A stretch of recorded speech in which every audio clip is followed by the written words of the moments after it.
मेरा नाम जेकब है और मैं यूएसए में एक सर्च एंड रेस्क्यू ऑफिसर के बतौर काम करता हूं। यह घटना मेरे साथ लगभग 1996 में हुई है। तो अब मैं अपने बारे में थोड़ा बैकग्राउंड दे दूं। साल 1995 था और उस वक्त मेरी उम्र थी लगभग 21 साल। मैं एक नेशनल फॉरेस्ट में as a search and rescue officer नौकरी शुरू करता हूं। सच कहूं तो मुझे बचपन से ही जंगल और पशु पक्षी इन सब चीजों का बहुत ज्यादा शौक था। मेरे पिताजी मुझे बचपन से ही ट्रैक्स पे जंगल में कैंपिंग वगैरह करने के लिए हमेशा ले जाया करते। हमें जंगल का इतना ज्यादा शौक था कि कुछ नहीं तो मैंने 2 या 3 बार हम लोग महीने में जरूर जंगल चले जाते थे, या तो कैंपिंग करने के लिए या फिर किसी तरह की ट्रैकिंग करने के लिए। मुझे बचपन से ही अलग अलग जानवरों और उनकी कॉल्स, उनकी फुटप्रिंट्स, इन सब चीजों के बारे में बहुत अच्छे से पता था और पहचान थी। यहां तक कि मैं पशु पक्षियों की आवाज सुन के ये भी बता सकता था कि आसपास क्या कोई खतरनाक जानवर है या नहीं। बहरहाल, तो मैंने अपने इस पैशन को ही अपने जॉब में बदल डाला और 1995 में मैंने शुरू की मेरी ये नौकरी और मेरा ये सर्च एंड रेस्क्यू ऑफिसर बतौर एक करियर। भले ही जंगल में कैंपिंग मैंने बहुत की है, मगर एक चीज बचपन से मैंने कभी भी नहीं देखी थी और इसके बारे में अब मैं आपको बताने वाला हूं। और वो चीज है सीढ़ियां, स्टेयर्स। क्या आपको पता है जंगल में भी ऐसी बहुत सी जगह है जहां आपको गुमनाम बस सीढ़ियां ऐसी खड़ी मिल जाएंगी। मैंने ट्रेनिंग शुरू की थी और लगभग 1 महीना हुआ होगा।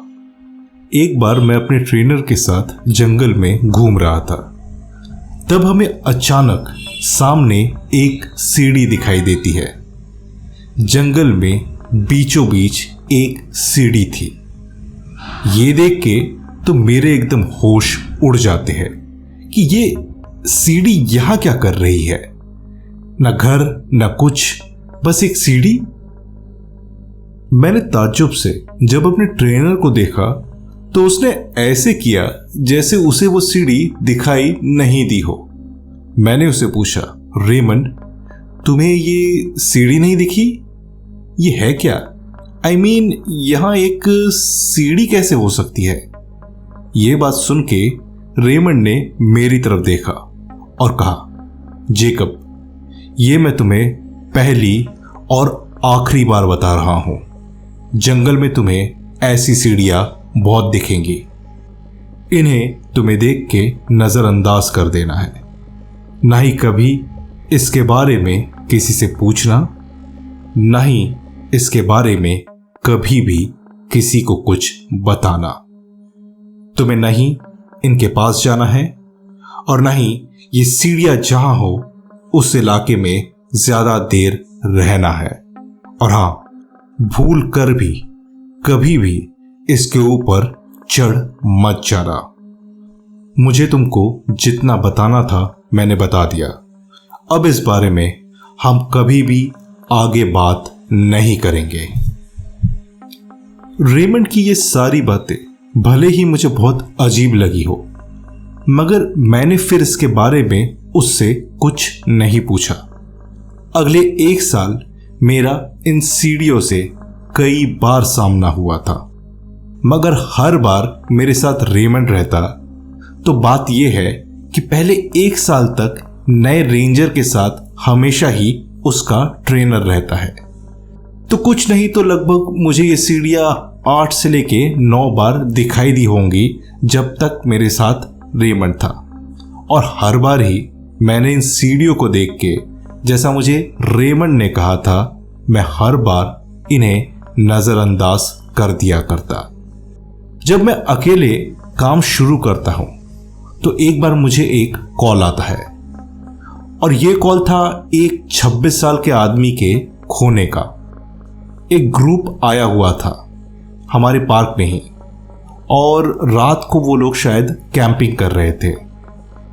सुबह इनमें से एक बंदा कहीं टहलने निकला था और वो वापस नहीं आया। अभी लगभग इस बंदे को खो के 4 घंटे हो चुके थे। तो हमें एक पूरा सर्च एंड रेस्क्यू ऑपरेशन चालू करना ही ठीक समझा। मैंने पहले अपने सुपरवाइजर से बात की और मुझे एक निर्धारित जगह पे भेजा गया इस आदमी को ढूंढने के लिए। मैं लगभग 1 घंटे तक इस आदमी को ढूंढ रहा था, तो मुझे अपने सामने एक जगह पे ऐसी ही एक सीढ़ी दिखाई देती है। ये सीढ़ी कुछ बहुत ज़्यादा बड़ी तो नहीं थी, मगर समझ ले इसमें केवल शायद 8 या 9 स्टेप्स ही होंगे। इस सीढ़ी की हालत भी एकदम जर्जर थी। मतलब देख के ऐसा लग रहा था कि पता नहीं ये सीढ़ी यहाँ पे कितने सालों से है। अब आज पहली बार मुझे सामने ये सीढ़ी दिखी थी और मेरे साथ कोई नहीं था। मुझे तुरंत रेमंड की कही सारी बातें याद आती है, पर फिर मैंने सोचा क्या ही हो सकता है। I mean, ये तो सीढ़ियां ही है, और मैंने सोचा क्यों ना मैं इस पे चढ़ के देखूं। मैं धीरे धीरे आगे बढ़ता हूं और इस सीढ़ी पे चढ़ जाता हूं। चढ़ते वक्त मुझे ऐसा डर लग रहा था कि शायद कहीं मेरा सर न चकरा जाए या फिर मैं बेहोश न हो जाऊं, मगर ऐसा कुछ भी नहीं हुआ। मैंने चढ़ते हुए एकदम सबसे ऊंची सीढ़ी पे जाके खड़ा हो जाता हूं। सब कुछ नॉर्मल था, बिल्कुल नॉर्मल। मैंने अपने आप से कहा कि ये क्या बकवास है, और ये कह के मैं वापस सीढ़ियों के सहारे नीचे उतर जाता हूं। और 2 घंटे ढूंढने के बाद हमारे सुपरवाइजर ने हम सबको वापस एक पॉइंट पे बुलाया। हम सब जब वहां पहुंचते हैं तो मेरा सुपरवाइजर बहुत ज्यादा गुस्से में था और उसने हम सब से पूछा, सच सच बताओ, तुम में से कौन सीढ़ियों के पास गया था या फिर सीढ़ियों पे चढ़ा था? सच बताओ। ये बात सुन के मैं बिल्कुल चौंक गया। मेरे आसपास तो कोई नहीं था। इनफैक्ट मेरे सबसे करीब जो रेंजर था वो भी शायद मुझसे कुछ नहीं तो 3 किलोमीटर दूर तो होगा ही। तो किसी का भी ये पता कर पाना कि मैं सीढ़ियों पे चढ़ा हूं लगभग नामुमकिन था। इस बार उसने फिर से चिल्लाते हुए कहा, कौन चढ़ा था, बताओ जल्दी। मैंने कह दिया कि मैं चढ़ा था, और उसने सुनते ही मुझे देखा और बोला, जेकब, तुम्हें पता है तुमने क्या किया है? अब वो आदमी हमें कभी भी नहीं मिल सकता। जो खोजी कुत्ते उसके पीछे घूम रहे थे उनको भी पिछले कुछ घंटों से उसकी सेंट अब नहीं आ रही है। मैं सच कहूं तो मुझे कुछ समझ नहीं आया कि उस आदमी का ना मिलना, खोजी कुत्तों का सेंट खो देना और इससे मेरे सीढ़ी पे चढ़ना, इसका क्या रिलेशन है। हम अगर पूछने की हिम्मत मुझ में नहीं हुई, हम सब फिर से चले जाते हैं और अपने अपने निर्धारित जगह पे जाके अगले कई दिनों तक हमने इस आदमी को ढूंढने की कोशिश की, मगर जैसा मेरे सुपरवाइजर ने कहा था कि इस आदमी का नामो निशान तक नहीं मिला। मेरे सुपरवाइजर ने इसके बाद मुझे बुला के कहा कि अगर आज के बाद मुझे ऐसा कोई कर्तव्य और करना है तो मैं ये जॉब छोड़ दूं। मैंने अपने सुपरवाइजर को कई बार पूछने की कोशिश की कि मेरे सीढ़ी पे चढ़ने से और इस आदमी के ना मिलने में क्या संबंध है, तो उसने मेरी किसी भी बात का जवाब नहीं दिया। सच कहूं तो आज भी किसी को नहीं पता कि इन दोनों चीजों में क्या संबंध है। बस अब मैं भी लोगों को यही बताता हूं कि हमें ना ही कभी इन सीढ़ियों के पास जाना है, ना ही इन पे चढ़ना है, और ना ही इनके बारे में किसी को पूछना है या बात करनी है।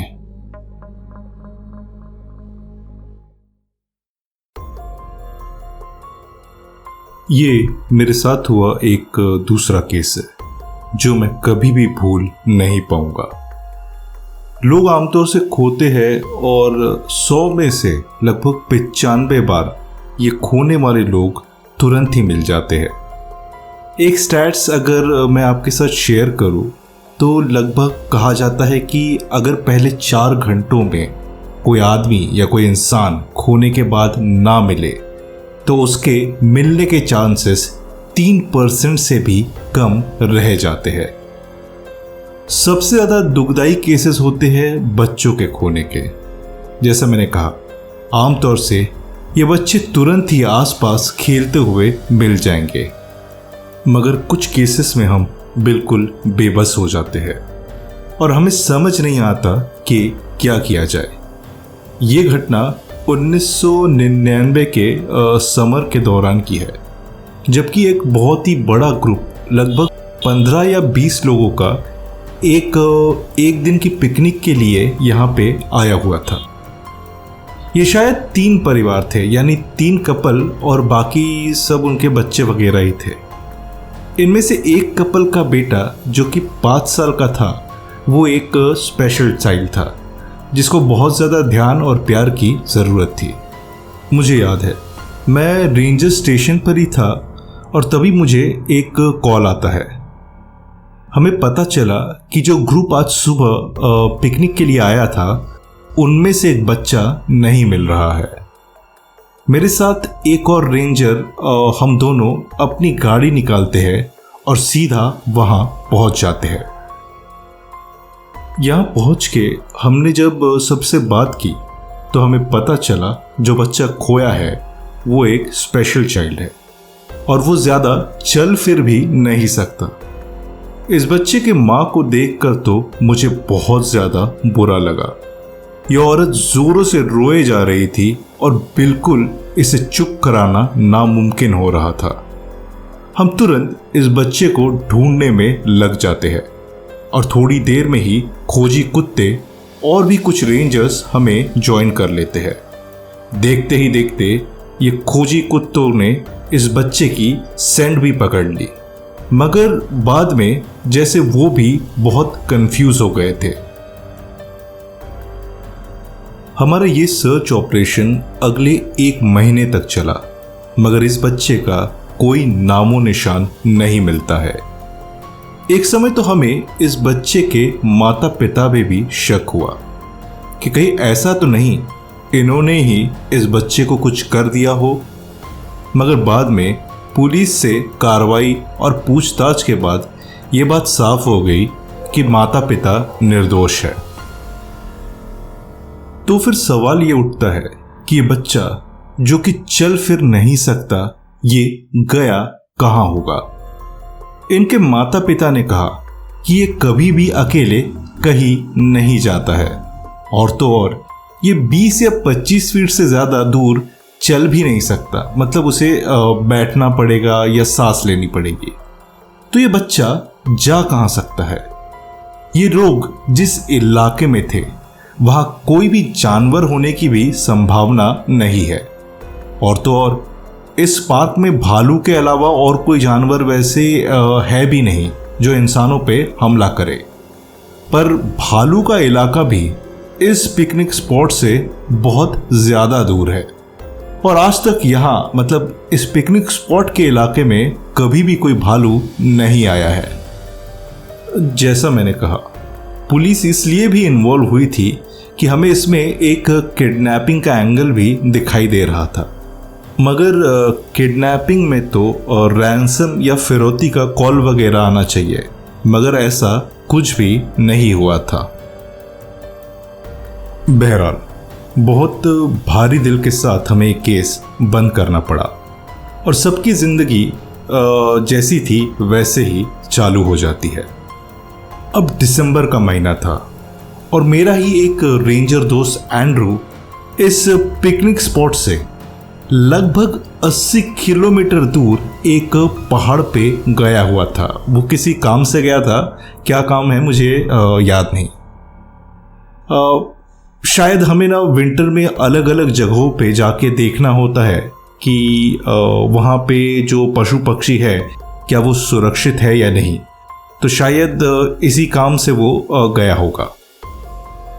तो एंड्रू इसीलिए वहाँ पहुँचा हुआ था और उसने वहाँ से कुछ आवाज़ें आते हुए सुनी। मतलब उसको कहीं से कुछ आवाज़ें आ रही थी। उसे वहाँ बर्फ में पैरों के निशान भी दिखाई दिए। एंड्रू उन पैरों के निशान को देखते हुए एक गुफा में पहुंचता है और उसने जो देखा उसके होश पूरी तरह उड़ जाते हैं। एंड्रू ने देखा कि उसके सामने गुफा के अंदर आग जल रही है और एक छोटा बच्चा बैठा हुआ है, लगभग 6-7 साल का। यह बच्चा एंड्रू को देख के बहुत खुश हुआ और जाके एंड्रू के गले लग जाता है।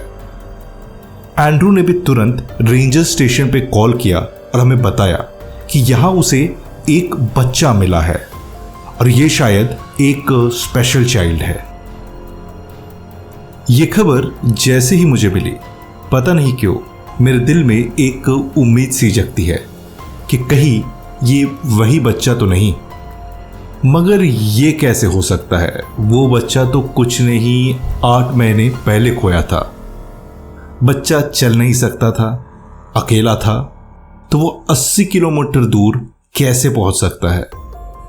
बहरहाल वहां एक रेस्क्यू चॉपर भेजा जाता है और जब ये बच्चा रेंजर स्टेशन पर लाया गया तो हमने इस बात की पुष्टि की कि ये वही बच्चा है जो लगभग 7-8 महीने पहले उस पिकनिक स्पॉट से खोया था। हमने तुरंत इस बच्चे के माता पिता से संपर्क किया और उन्हें बताया कि उनका बच्चा मिल गया है और वो भी सही सलामत।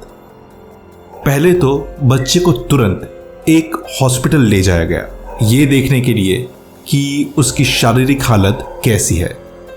मगर वो बच्चा बिल्कुल तंदुरुस्त था और सच कहूं तो उसके माता पिता ने कहा ये तो पहले से भी ज्यादा सेहतमंद हो चुका है। अब इस बच्चे से हमने बहुत पूछताछ की कि वो इस दौरान कहाँ था, मगर इस बच्चे के सारे जवाब ही बहुत अजीब थे। वो बोला कि एक पैंडा उसे अपने साथ ले गया था और ये कि वो पैंडा उसे खाना देता, वो पैंडा उसे अच्छे कपड़े देता, वो पैंडा उसके साथ खेला भी करता था और तो और उसे ये ठंडी के और गर्म कपड़े भी उस पैंडा ने ही दिए थे और साथ में उस बच्चे के पास उसके साइज के जूते भी थे। हमने बच्चे को पैंडा की तस्वीर दिखाई तो वो बोला यही है वो चीज जो कि उसके साथ थी। अब सच कहूं तो हमारे नेशनल पार्क में एक भी पैंडा है तो नहीं और न ही कभी था, तो फिर ये बच्चा ये कह क्या रहा था? इतना तो सच है कि इस बच्चे का वहां खुद से जाना और इतने दिनों तक जिंदा रहना, वो भी अकेले, नामुमकिन था। यानी किसी न किसी ने तो इस बच्चे की मदद की थी और जरूर वो पैंडा तो नहीं हो सकता।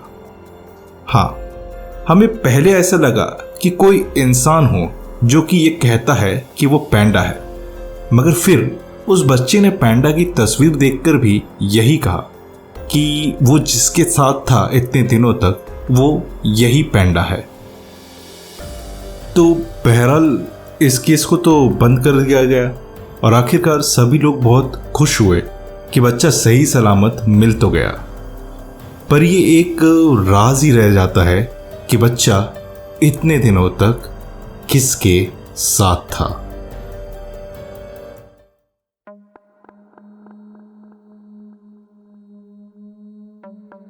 तो ये मेरे साथ घटी एक और घटना है।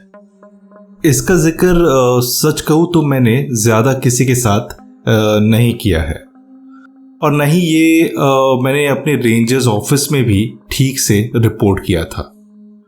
इसको रिपोर्ट ना करने का कारण ही था कि जो मैं बात आपको बताऊंगा आपको भी लगेगा कि हो ना हो मैं झूठ बोल रहा हूं। तो ये बात मेरे साथ 2003 या फिर 2004 के दौरान हुई थी। एक शाम लगभग 5 बजे मैं जंगल में ही अपने फुट पे राउंड्स लगा रहा था, और ये कि मैं एक बहुत ही ज़्यादा इस्तेमाल किए जाने वाले एक ट्रेल पे था। मुझे बहुत से लोग हाइक से वापस आते हुए दिखे, और फिर एक जगह पे जाके मैंने अचानक एक बहुत जोर की चीख सुनी। यह आवाज़ ऐसी थी जैसे कि कोई भालू हो, समझ लो आप। मैंने तुरंत रेडियो पे रेंजर्स ऑफिस में बताया कि इस ट्रेल के आसपास कोई बेयर है, और ये कि हमें पहले इस ट्रेल के इलाके से इसे हटाना होगा, क्योंकि होता ये है कि अगर हाइकर्स वहाँ से जा रहे हो और ट्रेल पे भालू हो और अगर वो हमला कर दे तो हाइकर्स की जान पे भी खतरा हो सकता है। बहरहाल इस भालू की आवाज़ सुन के मैं इसको ढूंढते हुए थोड़ा और आगे निकल जाता हूँ इस आवाज़ की तरफ। मैं चाहता था कि ठीक से इसकी लोकेशन ट्रेस कर सकूं, ताकि कल जब लोग आए इस भालू को ढूंढने तो हमें पता हो कि ये कहाँ हो सकता है। तो ढूंढते हुए मैं ट्रेल पे चल ही रहा था कि मुझे सामने से कुछ हलचल दिखाई देती है। मैं समझ गया कि हो ना हो ये भालू ही होगा, और मैं सीधा पीछे मुड़ के अपने रास्ते पे चलने लगा। थोड़ी देर बाद मुझे फिर से इस भालू की चीख सुनाई देती है, पर इस बार ये चीख जैसे एकदम मेरे पीछे से आई हो। मैंने पीछे मुड़ के देखा, मगर मुझे कुछ दिखाई नहीं देता है। बहरहाल आवाज मेरे जितने करीब से आई थी, मैं सीधा इस ट्रेल पे तेजी से अब चलने लगा। मुझे पीछे फिर से कुछ हलचल सुनाई देती है। उसके ठीक कुछ सेकंड्स बाद ही फिर से वही दिल दहला देने वाली चीख। इस बार भी मुझे ऐसा लगा कि हो ना हो ये चीज मुझसे 100 या 125 फीट ही दूर होगी। अब मैंने फुल स्पीड में भागना शुरू कर दिया, और थोड़ी देर बाद ही जब मुझे लगा कि शायद अब ये चीज मेरा पीछा नहीं कर रही है, तो मैं रुकता हूं और मैंने पीछे मुड़ के देखा। मैं बता दूं कि इस वक्त अंधेरा काफी हो चुका था, और मैंने पीछे मुड़ के देखा तो मुझे पीछे ट्रेल से लगे हुए एक पेड़ के पास एक आदमी खड़ा हुआ दिखाई देता है। यह आदमी लगभग 6 फीट का था, और मुझे कुछ नहीं तो ये ऐसे लगा कि मुझसे 40 फीट दूर होगा। मैंने इसे तुरंत कहा, सर यहां आ जाइए जल्दी मेरे पास। मेरे पीछे बहुत देर से एक बेयर लगा हुआ है। यहां से 500 मीटर की दूरी पर ही हमारा रेंजर्स ऑफिस है, तो हम लोग वहां जाते हैं। ये कह के मैं रुका, मगर यह आदमी मेरी तरफ नहीं बढ़ता है। मैं अंधेरे में सही से देख तो नहीं पा रहा था इसे, पर अगली बार मैंने कहा, सर चलिए यहां से, जल्दी चलिए। ये कहते हुए मैं इस आदमी की तरफ बढ़ता हूं, और जब मैं लगभग इससे 20 फीट की दूरी पे था, इस आदमी ने मेरी तरफ देखा और अपना मुंह सामने बढ़ा के वही जोर की चीख मारी। ये कोई इंसान नहीं था। मैं तुरंत मुड़ता हूं और पूरी तेजी से भागते हुए मैं वहां से निकल गया। मैंने बिना रुके ये सोचे सीधा मैं रेंजर्स ऑफिस के अंदर घुस के उसके बाद ही दम लेता हूं। मेरे दूसरे बडीज ने मुझे पूछा कि क्या हुआ है, मगर मुझे खुद समझ नहीं आ रहा था कि हुआ क्या था। मैंने बस इतना ही बताया कि इस ट्रेल पे एक बेयर है, और ये कि हमें ये ट्रेल बंद करनी होगी जब तक कि ये बेयर यहां से नहीं चला जाता।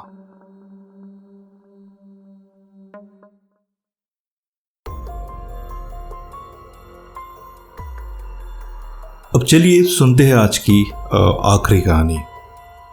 ये घटना है साल 2009 की। ये साल मुझे बहुत अच्छे से याद है।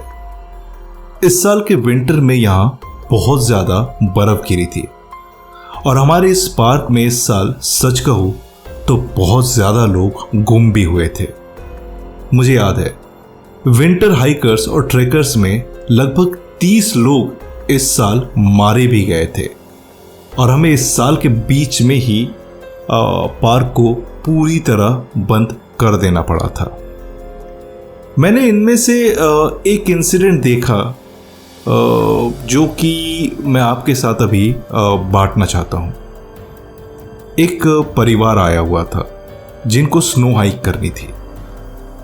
हमने उनको अच्छे से समझा दिया था कि अभी मौसम थोड़ा खराब चल रहा है और वो लोग चाहे तो अगले हफ्ते आ सकते हैं, मगर शायद ये लोग बहुत दूर से आए होंगे कहीं से और उन्होंने कहा कि वो निर्धारित ट्रेल पर ही रहेंगे और वैसे भी उन्हें ज़्यादा देर कुछ हाइक करनी नहीं है और ज़्यादा ऊपर भी नहीं जाना है।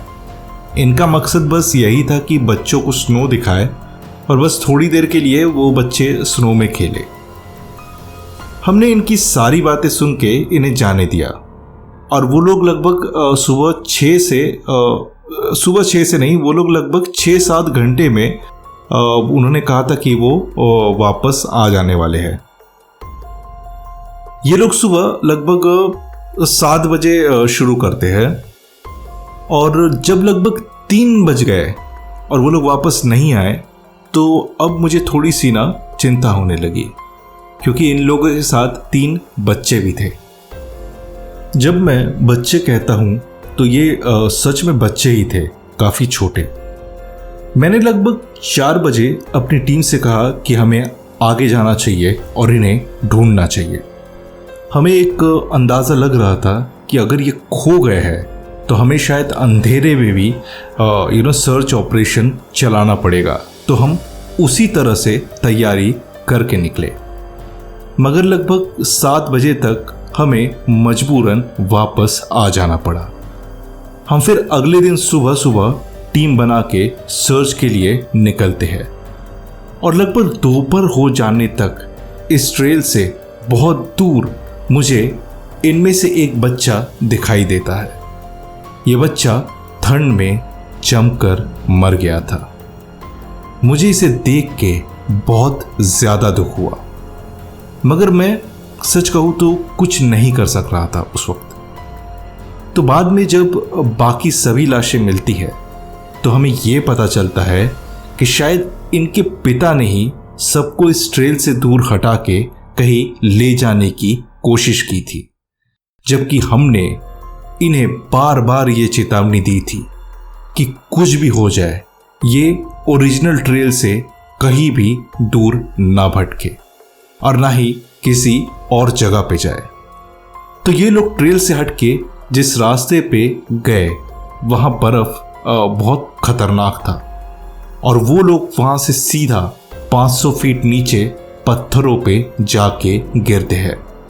वही के वही माता पिता और 2 बच्चों की लाश मिलती है, मगर शायद ये जो तीसरा बच्चा था ये गिरने के बाद जिंदा था और ये चलते हुए मदद ढूंढने के लिए कहीं शायद जा रहा था, पर शायद रात को छुपने की जगह ना मिलने से इस बच्चे की ठंड के कारण मौत हो जाती है।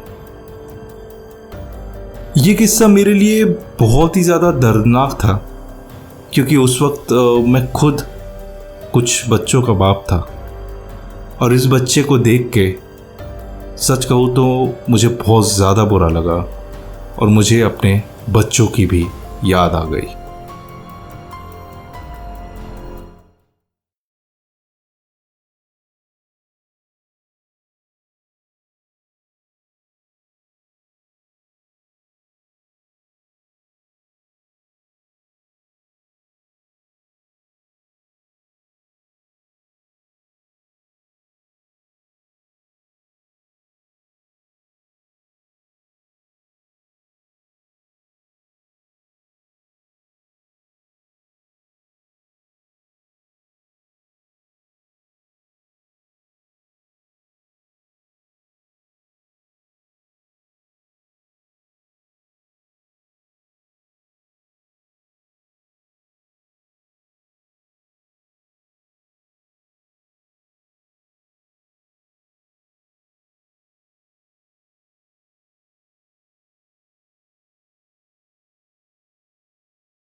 हाय एवरीवन, मेरा नाम सैम है और ये मेरे साथ हुई कुछ सच्ची घटना है।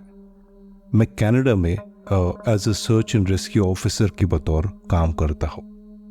आज मैं आपके साथ मेरे साथ हुई कुछ घटनाएं बांटने वाला हूँ और उम्मीद करता हूँ ये घटनाएं सुन के आपको जंगलों के बारे में थोड़ा पता चलेगा। मैं चाहता हूँ लोग जंगलों को और पहाड़ों को जितना आसान समझते हैं ये ना समझे, क्योंकि सच में ये दुनिया हमारे शहरों की दुनिया से बिल्कुल अलग होती है। जंगल का कानून और समय सब कुछ बहुत अलग होता है। तो चलिए शुरू करते हैं आज की पहली कहानी। ये घटना है साल 2001 की। इस वक्त मैं जिस नेशनल पार्क में काम करता था ये ज्यादातर माउंटेन से घिरा हुआ है और बहुत से लोग यहाँ माउंटेन क्लाइंबिंग करने ही आते हैं। यहाँ लोग गर्मियों से ज्यादा सर्दियों में आना पसंद करते हैं क्योंकि वो स्नो माउंटेनियरिंग ये जो कर सके। तो बहरहाल इस साल भी कई लोग आए हमारे इस नेशनल पार्क में और ये सीजन बहुत अच्छा चल रहा था। हमें इस साल भी कुछ सर्च एंड रेस्क्यू मिशंस करने पड़े, मगर हर इंसान सही सलामत मिल जाता है। पर इस बार ये नहीं हुआ। मुझे ठीक डेट वगैरह तो याद नहीं है, मगर एक दिन हमें अचानक रेंजर्स ऑफिस में एक कॉल आता है। एक महिला जो कि बहुत ही ज्यादा डरी हुई थी और उसने बताया कि उसका पति 2 दिन पहले पार्क से वापस आने वाला था, मगर वो नहीं आया है। इस आदमी का नाम था जेकब और ये 2 दिन के लिए यहाँ एक पीक पे चढ़ने के लिए आया था। यह आदमी अकेला ही गया था क्योंकि ये खुद एक एक्सपीरियंस माउंटेनियर था और उसे ऐसा काम करना, मतलब ऐसे माउंटेनियरिंग करने का काफी अनुभव था। हमने पहले ये कॉल लिया और अपने रिकॉर्ड्स में चेक किया तो यह आदमी लगभग 4 दिन पहले पार्क में एंट्री कर चुका था। सबसे अजीब बात यह है कि इस आदमी ने अपना चेकआउट टाइम या डेट कुछ नहीं बताया था। आमतौर से होता यह है कि अगर कोई आदमी अपना चेकआउट टाइम या डेट बताए और अगर वो उस वक्त तक वापस नहीं आया हो तो हम तुरंत उसकी खोज चालू कर देते हैं। मगर इस बार ऐसा कुछ नहीं था क्योंकि हमारे पास कोई चेकआउट डेट या टाइम था ही नहीं।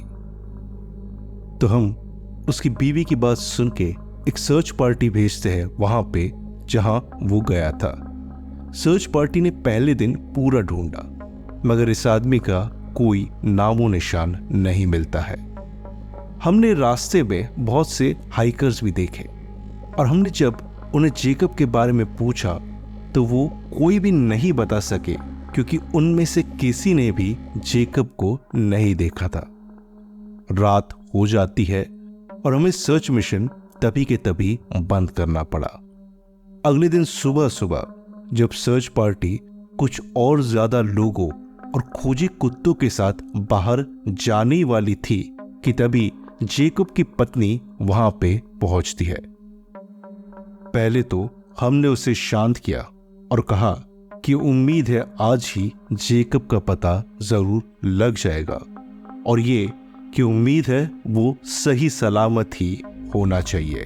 हमने ढूंढते हुए ये सोचा कि जिस माउंटेन पे जेकब ने कहा कि वो गया है वहां तो उसका कोई नामो निशान नहीं मिला है। तो ऐसा तो नहीं कहीं जेकब किसी और पीक पे चढ़ने चला गया होगा। तो अब हमने कुछ और लोगों को भी बुलाया और अब आसपास के 3 पहाड़ों पे हमने ये सर्च मिशन चालू कर दिया। अब मैं और मेरा एक रेंजर दोस्त हम एक पास के पहाड़ पे सर्च मिशन कर रहे थे कि मुझे दूर स्नो में कुछ लाल जैसा दिखाई देता है। मैं देख के ही समझ गया कि ये कोई अच्छा संकेत नहीं है। हम दोनों चलते हुए जब वहां गए तो हमें दिखता है बर्फ पे लाल खून और एक ट्रेल जैसी बनी हुई है आगे की तरफ। मतलब अब समझ ले कि ऐसा लग रहा था कि कोई जख्मी हो और वो अपने आप को घसीटते हुए यहाँ स्नो से आगे ले गया हो। अगले 100 मीटर तक हमें ये ट्रेल दिखाई देती है और फिर आगे हमें दिखा कि स्नो में कोई पड़ा हुआ है। हमने जाके जब इसे देखा तो ये आदमी मर चुका था और इसके शरीर पे घाव के निशान थे, ऐसे जैसे किसी चीज ने इसे खाया हो और मारा हो। हम तुरंत वापस उस जगह पे गए जहां हमें ये निशान दिखाई दिए थे, मतलब वो ट्रेल जहां पे शुरू हुई थी, और तुरंत हमें वहां कुछ बहुत बड़े पैरों के निशान भी दिखते हैं। हम ये देख के समझ गए कि हो ना हो जेकब पे किसी न किसी चीज ने हमला किया था। हमने तुरंत रेडियो पे अपनी टीम से संपर्क किया और उन्हें बताया कि हमें यहाँ जेकब मिल गया है और वो किसी तरह से मदद भेजे यहाँ से उसकी लाश ले जाने के लिए। सब कुछ हुआ और अगले 3 घंटों में जेकब की लाश यहाँ से हॉस्पिटल में ले जाई जाती है। इसके ठीक 1 दिन बाद हमें जब जेकब की रिपोर्ट्स मिली तो हमें ये पता चला कि ये हो ना हो किसी माउंटेन लायर या फिर किसी बेयर का हमला था। हमने जब अपनी तस्वीरें देखी तो ये जो फुटप्रिंट्स थे ये जरूर किसी बेयर के ही होंगे। वैसे हुआ ही होगा। हमने जेकब और साथ ही सभी ट्रेकर्स को ये बता दिया था कि वो इस पहाड़ पे ना जाए, क्योंकि इस पे बेयर्स और माउंटेन लायंस दोनों को ही देखा गया है इस सीजन में।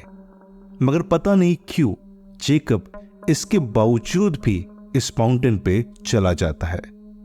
उसके वहां होते हुए किसी बेयर ने उस पे हमला किया होगा और इसी वजह से उसकी मौत हो गई। शायद ये बेयर उस पे हमला करके चला गया और तब जेकब अपनी जान बचाने के लिए अपने आप को घसीटते हुए 100 मीटर तक ले जाता है और शायद बहुत ज्यादा खून बह जाने के कारण उसकी मौत हो जाती है। हमने ये केस बंद तो कर दिया, मगर हमें या फिर उसके परिवार को आज भी ये बात पता नहीं चल पाई है कि इतना अनुभवी माउंटेनियर होते हुए भी क्यों जेकब उस पहाड़ पे गया, जबकि ये बात हमने उसे बहुत अच्छे से बता दी थी कि उस पहाड़ पे खतरा है और वहां जाना ठीक नहीं होगा।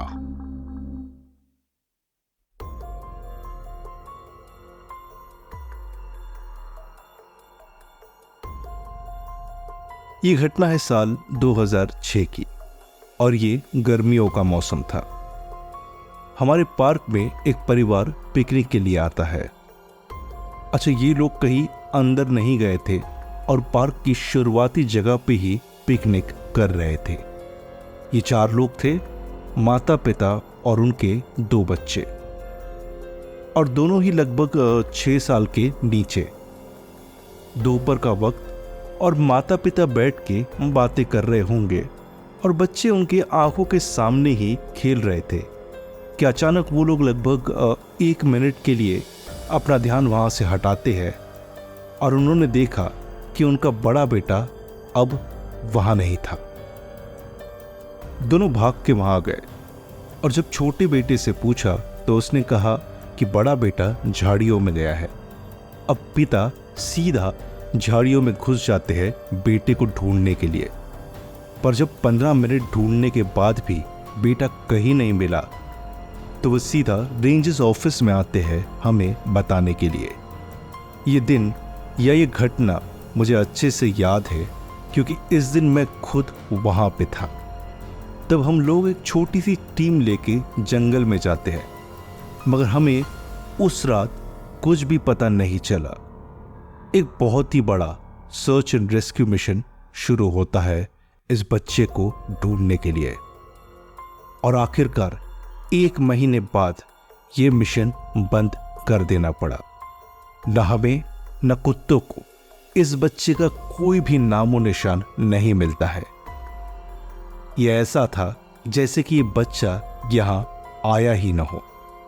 पहले सभी को लगा कि कहीं ऐसा तो नहीं ये लोग बच्चे को लेके यहाँ आए ही नहीं, और शायद इनकी ही गलती से बच्चे को कुछ हो गया हो और अब अपनी गलती छुपाने के लिए ये कह रहे हैं कि बच्चा जंगल में खो गया है। मगर हमने जब सीसीटीवी फुटेजेस चेक किए तो हमें रेंजर्स ऑफिस में इनके साथ 2 बच्चे दिखाई देते हैं।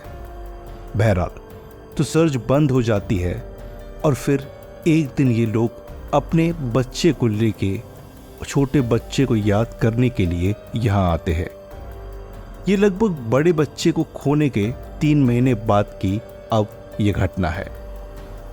ये लोग यहाँ पे आए और ठीक उस जगह पे जाके अपने बच्चे की याद में उन्होंने फूल चढ़ाए, तो अचानक ये देखते हैं कि अब इनका छोटा बेटा भी गायब हो गया है। हमें पता चलता है और हम तुरंत अपना काम शुरू कर देते हैं।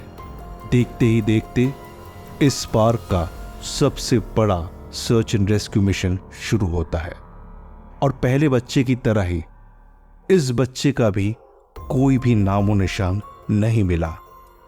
ये माँ बाप हमारे यहीं पे 2 हफ्ते से थे और कुछ भी करके ये वापस जाने को तैयार नहीं हो रहे थे। हमने जंगल का कोना कोना छान मारा था।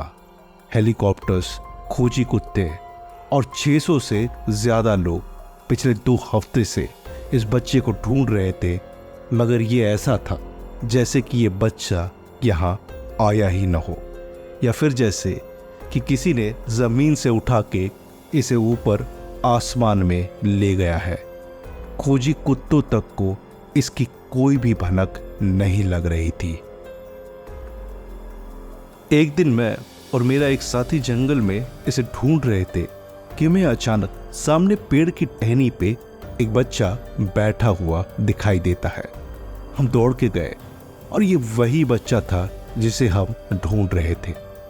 ये बच्चा जंगल में 2 हफ्तों से भी ज्यादा अकेला था और एकदम ठीक ठाक हालत में।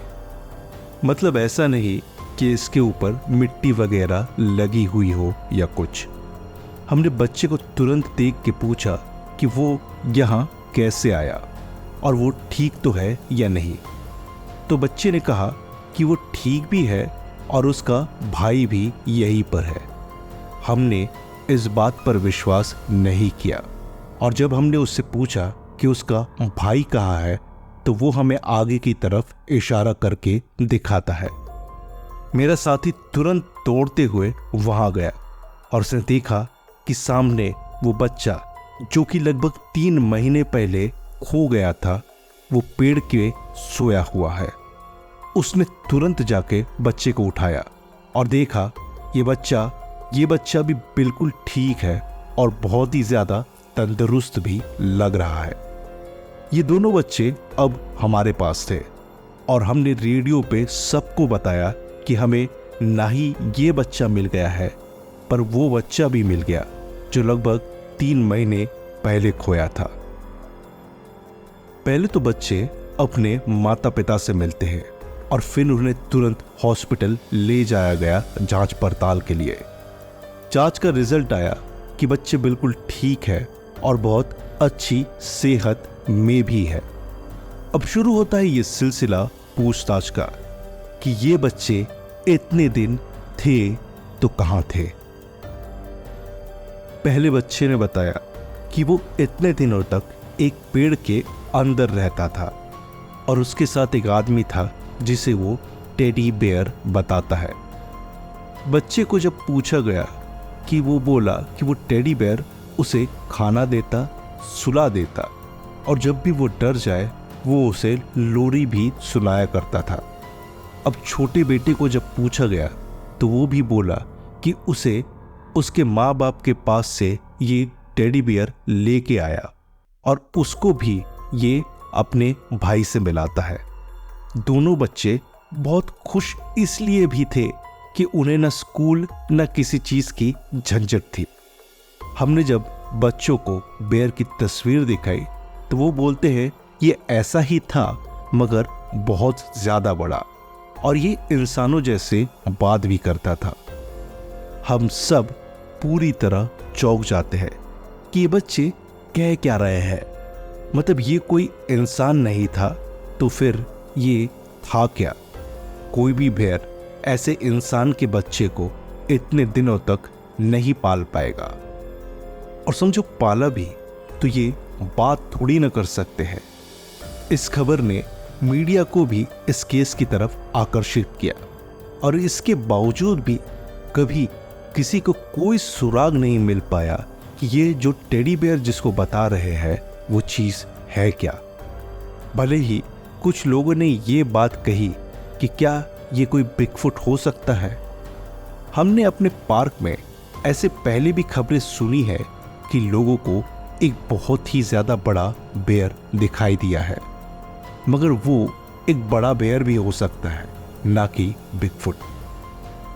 हमारे रेंजर्स में भी कुछ लोग ऐसे थे जो इस थ्योरी को मानते थे कि शायद ये बिगफुट हो सकता है। तो आपको क्या लगता है, या ये कोई बिगफुट था या नहीं?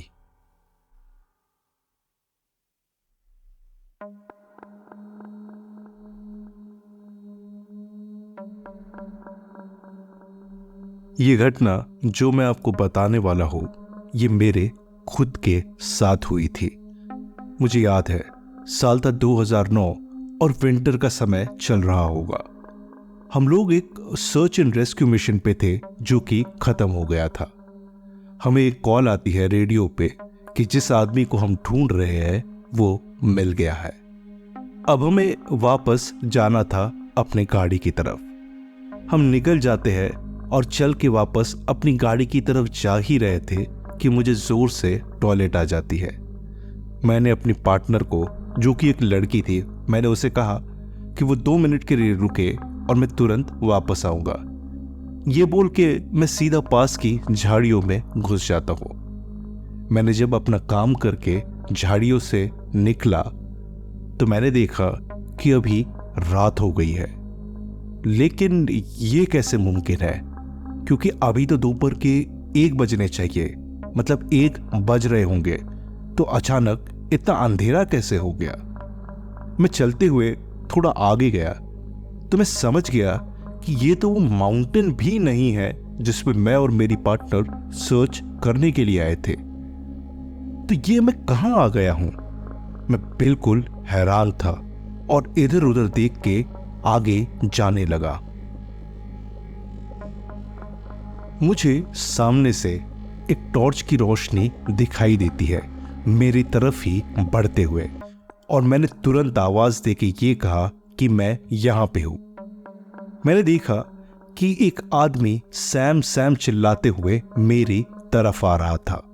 मैंने तुरंत अपना चाकू निकाला अपने आप को डिफेंड करने के लिए, पर मैंने देखा कि सामने जो है वो मेरा ही एक रेंजर ऑफिसर है। मुझे देख के ये पूरी तरह चौंक गया था और उसने मुझे कहा कि मैं ठीक हूं या नहीं। मैंने उससे कहा मैं ठीक हूं, मगर मैं अभी जिस टॉयलेट करने के लिए झाड़ी में गया था 2 मिनट पहले, तो 2 मिनट में ही अचानक रात कैसे हो गई, और तो और मैं इतनी दूर इस माउंटेन पे कैसे आ गया। तभी मैंने ये भी एहसास किया कि मुझे बहुत जोरों की भूख भी लगी थी। मेरे रेंजर दोस्त ने मुझे हैरानी से देखा और उसने मुझे बताया कि मैं पिछले 2 दिनों से लापता हूं, और ये कि मुझे ढूंढने के लिए एक बहुत ही बड़ा सर्च एंड रेस्क्यू ऑपरेशन अभी चल रहा है। ये बात सुन के मेरे तो होश पूरी तरह उड़ जाते हैं और मुझे विश्वास नहीं हुआ कि मैं 2 दिन से कैसे लापता हो सकता हूं। मैं तो बस कुछ देर पहले ही गया था, तो ये कैसे हो सकता है। खैर, मेरे इस रेंजर दोस्त ने रेडियो पे बताया और तुरंत मुझे यहां से ले जाया जाता है। मुझे हॉस्पिटल में ले गए और मेरा तुरंत इलाज भी हुआ, ये देखने के लिए कि कहीं मुझे कोई ज्यादा चोट वगैरह तो नहीं आई है। मैं वैसे तो बिल्कुल ठीक था, मगर बस पता नहीं कैसे पिछले 2 दिन मुझे जरा से भी याद नहीं थे।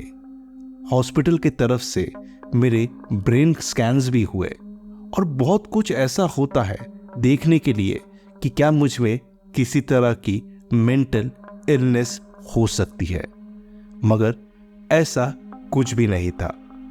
मेरी सारी रिपोर्ट्स बिल्कुल ठीक आती है। तो ये मेरे साथ हुआ क्या था? मैंने अपने कई सारे रेंजर दोस्तों से बात की तो उनमें से कुछ लोगों ने कहा ऐसी घटनाएं लोगों के साथ जंगल में पहले भी बहुत बार हो चुकी है, मगर किसी रेंजर के साथ ऐसा होने की घटना ये पहली बार है।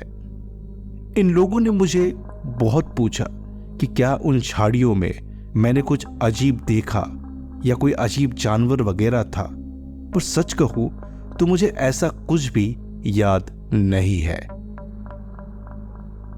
आखिरकार क्योंकि मुझे कोई इंजरी नहीं थी और मेरे सारे ब्रेन स्कैन्स और टेस्ट भी सही सलामत आते हैं, तो मुझे फिट फॉर ड्यूटी घोषित करते हुए मुझे वापस ज्वाइन करने की अनुमति मिल गई।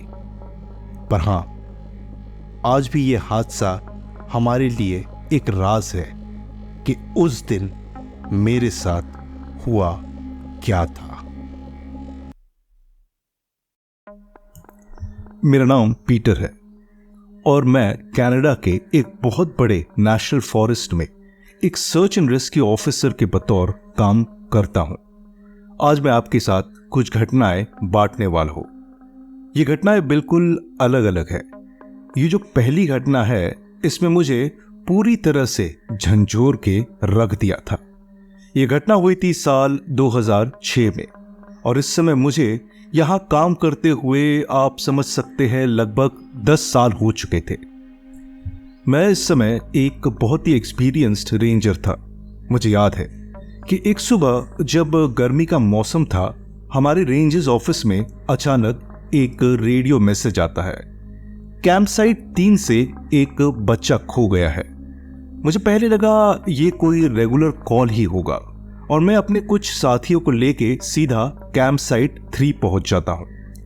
वहां मुझे बच्चे के माता पिता मिलते हैं और उन्होंने मुझे बच्चे के बारे में बताया। ये बच्चा 8 साल का है और एक ब्लू जैकेट पहन के रखा है इसने। हमने उनसे बहुत बातें की और उन्हें यह आश्वासन भी दिया कि उनका बच्चा जल्द ही मिल जाएगा और हमने उसे ढूंढने की प्रतिक्रिया शुरू कर दी। पहले 1 घंटे में हमें बच्चे का कोई भी नामो निशान नहीं मिलता है। आमतौर से बच्चे ज़्यादा दूर जाते तो नहीं है और क्योंकि ये बच्चे हैं इसके कारण हमें अच्छे से उनके पैरों के निशान या फिर कोई सबूत मिल ही जाता है। पर इस वक्त ऐसा कुछ भी नहीं था। हमें इस बच्चे का कोई भी सबूत या पैरों के निशान नहीं मिल रहे थे और इसी बात से पहले 1 घंटे में ही हम थोड़े परेशान हो जाते हैं।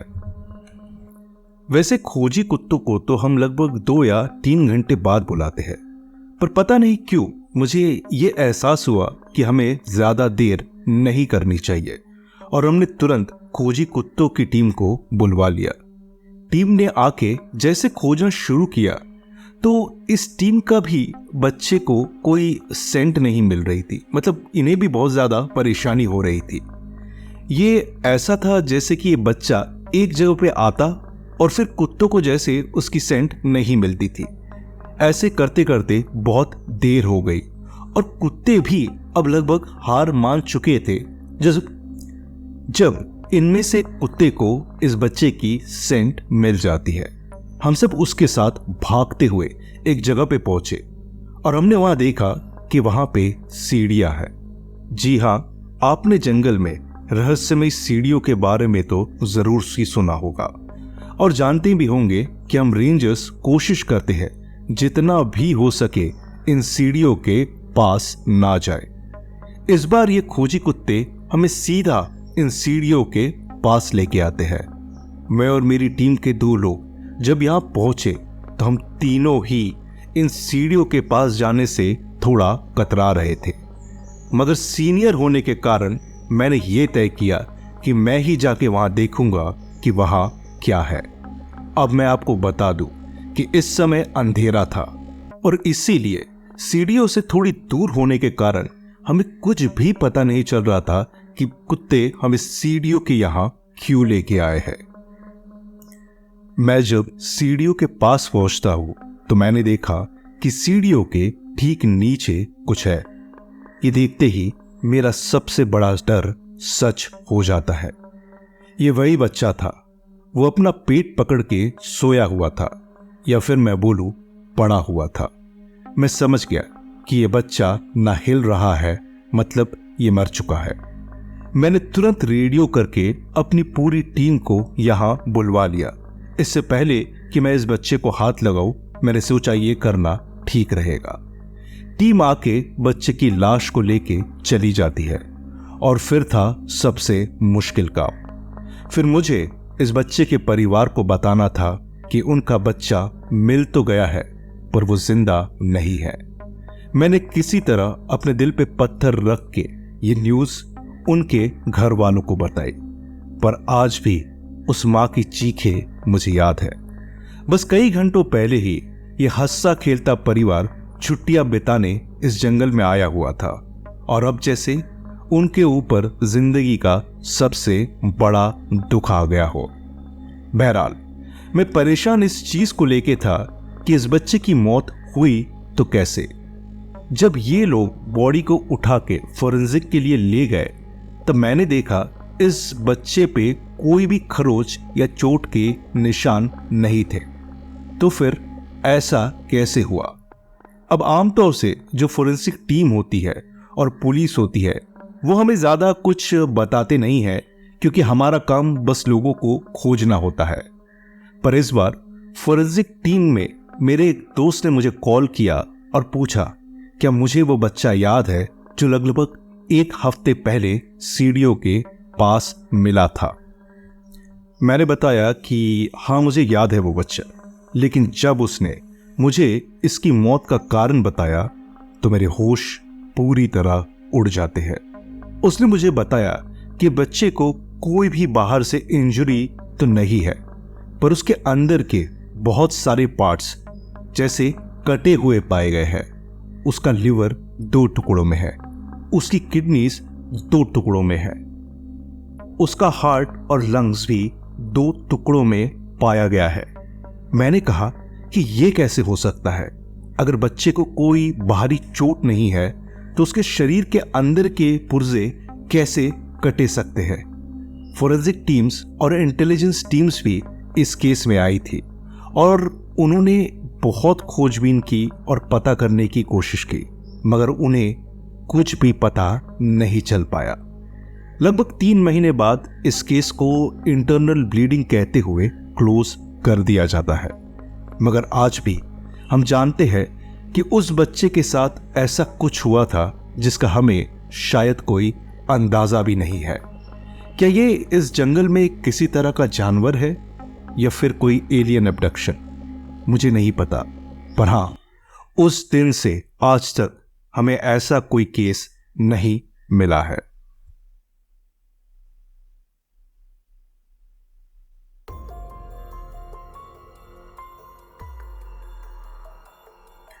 दूसरी कहानी शुरू करने से पहले मैं आप सभी को धन्यवाद देना चाहता हूं कि आपने बहुत ही ज़्यादा सब्र रखा इस साल, क्योंकि कुछ पर्सनल प्रॉब्लम्स के वजह से मैं स्टोरीज़ नहीं डाल पा रहा था। बट अब वो सारी प्रॉब्लम्स ख़त्म हो चुकी है मेरी लाइफ से, तो अब मैं स्टोरीज़ रेगुलर ही डाला करूँगा। और मैं आप सभी से ये रिक्वेस्ट करूँगा कि चैनल को देखें, स्टोरीज़ को शेयर करें और चैनल को सब्सक्राइब भी करें अगर आप लोग रेगुलर देखते हैं और अगर आपको मेरा कंटेंट अच्छा लगता है, क्योंकि बहुत टाइम से मैं कोशिश कर रहा हूँ ये चैनल ग्रो करे और इसमें थोड़ी मेरी भी गलती है क्योंकि मैं खुद भी ज़्यादा रेगुलर वीडियोस नहीं डाल पा रहा हूँ। बट उम्मीद करता हूँ कि 2024 में ये सब कुछ बदल जाएगा और ये चैनल बहुत ज़्यादा ग्रो करेगा और आप लोग को ये वीडियोस रेगुलरली दिखेंगे, बिल्कुल रेगुलरली। हफ्ते में 2 या 3 बार तो ज़रूर ही दिखेंगे। तो यही रिक्वेस्ट है आप सबसे, चैनल को सब्सक्राइब करें, शेयर करें स्टोरीज़ को, और अपने दोस्तों को भी बताएं जो कि ऐसे कंटेंट को पसंद करते हैं। और आप सभी को मैं कहना चाहता हूँ हैप्पी न्यू ईयर। तो मिलेंगे अगले वीडियो के साथ 2024 में। ये मेरे साथ हुई एक घटना है जबकि मैं रेंजर्स सर्विस को जस्ट ज्वाइन किया हुआ था। ये घटना है साल 1996 की। इस समय मैं एक नया रेंजर था और मेरे सुपरवाइज़र ने मुझे एक घटना बताई थी। पहले कुछ दिनों में मैं अपने सुपरवाइज़र के साथ ही हर सर्च मिशन पे जाया करता था और थोड़े थोड़े देर के लिए मतलब लगभग 2 या 3 घंटों के लिए हर दिन मुझे जंगल में अकेले घूमना पड़ता था। मैं सच कहूँ तो 3 दिन ऐसे रहे जबकि अकेले घूमते हुए मैं खो भी जाता हूँ। और उन 3 दिनों में मैंने जंगल में बहुत सी अजीब चीज़ें देखी। ये कोई पैरानॉर्मल चीज़ नहीं थी, मगर मरे हुए जानवर वगैरह जो कि पहले मैंने नहीं देखे थे। अभी आपको सुन के ये बहुत आम बात लगेगी कि जंगल में तो मरे हुए जानवर हो ही सकते हैं, लेकिन जब आप किसी बहुत बड़े जानवर को बेदर्दी से मारा हुआ पाते हैं तो आपको समझ में आएगा कि इसे मारने वाला जो भी जानवर है वो इससे कितना बड़ा होगा। और अगर ये जानवर आप पे हमला कर देता है तो फिर आपकी क्या हालत होगी, ये आप सोच भी नहीं सकते। तो एक दिन मैं और मेरे सुपरवाइज़र जंगल में घूम ही रहे थे कि मैंने उन्हें ये सब बातें बताई और वो बोल रहा था कि कैसे मैं इन चीज़ों से डर गया हूँ। मेरे सुपरवाइज़र का नाम था एंड्रू और उसने मुझे कहा कि पीटर, इस जंगल में मैंने ऐसी ऐसी चीज़ें देखी है जिसके बारे में मैं तुमको बता भी नहीं सकता। मैंने जब एंड्रू को बहुत पूछा कि वो मुझे बताए, तब उसने मुझे कहा कि मैं पहले अपना रेडियो ऑफ कर दूं। मैंने एंड्रू को सुन के उसकी बात मान ली और तुरंत अपना रेडियो ऑफ कर लिया और उसने भी अपना रेडियो ऑफ किया। वो बोला कि अब हम एक ऐसी जगह जाने वाले हैं जिसके बारे में मैं चाह के भी किसी को नहीं बता सकता। मैं थोड़ा एक्साइटेड तो हो ही गया ये सुन के कि एंड्रू पता नहीं मुझे कहाँ ले जा रहा है, मगर मैं ये भी समझ गया कि शायद मुझे कुछ बहुत डरावनी चीज़ दिखने वाली है। इसका कारण था कि मुझे रेडियो ऑफ करने के लिए कहा गया था और हमें कभी भी किसी भी हालात में रेडियो ऑफ करने की अनुमति नहीं थी। बहरहाल हमसे चलते चलते एक सीढ़ियों के पास पहुंचते हैं। मैंने भी जंगल में इससे पहले कई सीढ़ियाँ देखी थी, मगर मुझे सच कहूँ तो इसके बारे में कुछ ज़्यादा पता नहीं था। एंड्रू ने मुझे कहा कि तुम सामने देख रहे हो, ये भले ही एक आम चीज़ लग रही हो, मगर कुछ भी हो जाए कभी भी जंगल में इन सीढ़ियों के आसपास भी मत भटकना। अभी भी बात करते वक्त हम इन सीढ़ियों से काफ़ी दूरी खड़े हुए थे, तो मैंने एंड्रू से पूछा कि इसका कारण क्या है। तब एंड्रू ने मुझे बताया कि धीरे धीरे मुझे पता चलेगा कि रेंजर्स ऐसी सीढ़ियों के बारे में बहुत बातें करते हैं और मेरी ट्रेनिंग में भी मुझे बताया गया था कि सीढ़ियों को अगर हम देखें तो उन्हें नज़रअंदाज कर दे। तो बात यह है कि जंगल के बीचों बीच ऐसी सीढ़ियाँ बनाता कौन होगा? कुछ सीमेंट की है और कुछ लकड़ियों की, कुछ नहीं तो कुछ नई नई जैसी दिखती है और कुछ पुरानी दिखती है, लेकिन इन्हें यहाँ बनाता या फिर लाता कौन है? एंड्रू के पास तो इस सवाल का कोई जवाब नहीं था, मगर उसने मुझे बताया कि उसने इन सीढ़ियों से जुड़ी हुई जो घटनाएं देखी थी, उसके बाद वो कभी भी इनके पास जाने से बहुत ज़्यादा घबराता है। वो कहता है ये घटना है 1980 की और उनको एक रेडियो पे सर्च के लिए कॉल आता है। एक लड़की अपने दोस्त के साथ यहाँ कैंपिंग करने आई थी और ये कि वो रात से ही मिल नहीं रही थी। उस वक्त एंड्रू के साथ एक नई रेंजर लड़की थी जो कि सर्च मिशन पे उसके साथ आई। वो दोनों ढूंढते हुए ठीक इसी सीढ़ी के पास आते हैं और एंड्रू ने उस लड़की को बताया कि वो सीढ़ी के पास ना जाए। ये लड़की पता नहीं उसे क्या हुआ, शायद वो एंड्रू की बात समझ नहीं पाई या फिर उसने उसकी बात का मजाक उड़ाया और वो सीधा इन सीढ़ियों पे चढ़ जाती है एक बेहतर व्यू पाने के लिए, ताकि ऊपर से वो देख सके कि जो लड़की गुम गई है वो कहाँ है। थोड़ी देर बाद एंड्रू ने देखा कि वो लड़की अपना सर पकड़ के नीचे गिर जाती है। वो सीधा सबसे ऊपर वाली सीढ़ी से नीचे गिर गई। एंड्रू दौड़ के उसके पास जाता है और उसने देखा कि उस लड़की की आंखों से खून निकल रहा है और तब तक वो मर चुकी थी। एंड्रू ने मुझे बताया कि ये वही सीढ़ी है जहां उस लड़की के साथ वो हादसा हुआ था। ये कह के एंड्रू मुझे पीछे की तरफ खींच लेता है और मुझे कहता है कि अब हमें वापस चले जाना चाहिए।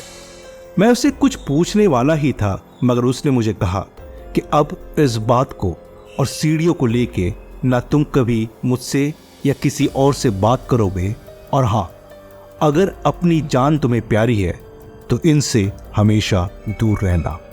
ये कह के एंड्रू ने अपना रेडियो ऑन किया और मुझे भी इशारे से कहा कि मैं अपना रेडियो ऑन कर लूं।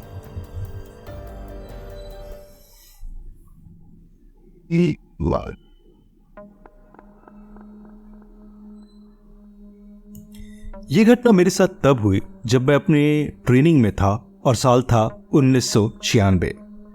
हर बार ट्रेनिंग के दौरान हमें यानी नए रेंजर्स को अलग अलग टास्क दिए जाते हैं। कभी कुछ टास्क होते हैं कि एक पुतले को ढूंढना है। सीनियर रेंजर्स कहीं ना कहीं एक पुतला छुपा देंगे और फिर नए रेंजर्स की कुछ टीम्स बनाई जाती है। बहुत सारे क्लूज भी रास्ते में लगाए जाते हैं ताकि हम नए रेंजर्स को उन क्लूज को फॉलो करते हुए उस पुतले या डमी के पास पहुंचना है। आमतौर से ये मिशन 2 दिन के होते हैं, मतलब पहले दिन सुबह ये मिशन स्टार्ट होंगे और फिर अगले दिन रात तक इन टीम्स में जो भी इस पुतले या डमी को ढूंढ निकाल सकता है वो टीम जीत जाएगी। तो ऐसे ही एक मिशन में मेरे टीम में 2 और लोग थे, गैब्रियल और जेम्स। हम तीनों सुबह सुबह अपनी गाड़ी लेके सर्च ऑपरेशन के लिए निकल जाते हैं। हमें यह बताया तो गया नहीं, पर हम जानते हैं कि हर टीम को हमेशा एक सीनियर रेंजर फॉलो करता रहता है और वो लोग इतने अनुभवी होते हैं कि कभी भी किसी को ये पता नहीं चलता है कि वो सीनियर रेंजर कहाँ है और किस जगह पे है। हमारे साथ भी कोई ना कोई सीनियर रेंजर रहेगा, ये हमें शुरुआत से पता था और आमतौर से वो लोग तभी निकल के आते हैं जब नए ट्रेनीज को किसी बहुत बड़ी मुसीबत में वो देखते हैं। बहरहाल सुबह होती है और हम तीनों निकल गए। शुरुआत में तो ये आपको एक ट्रेजर हंट जैसा लगेगा।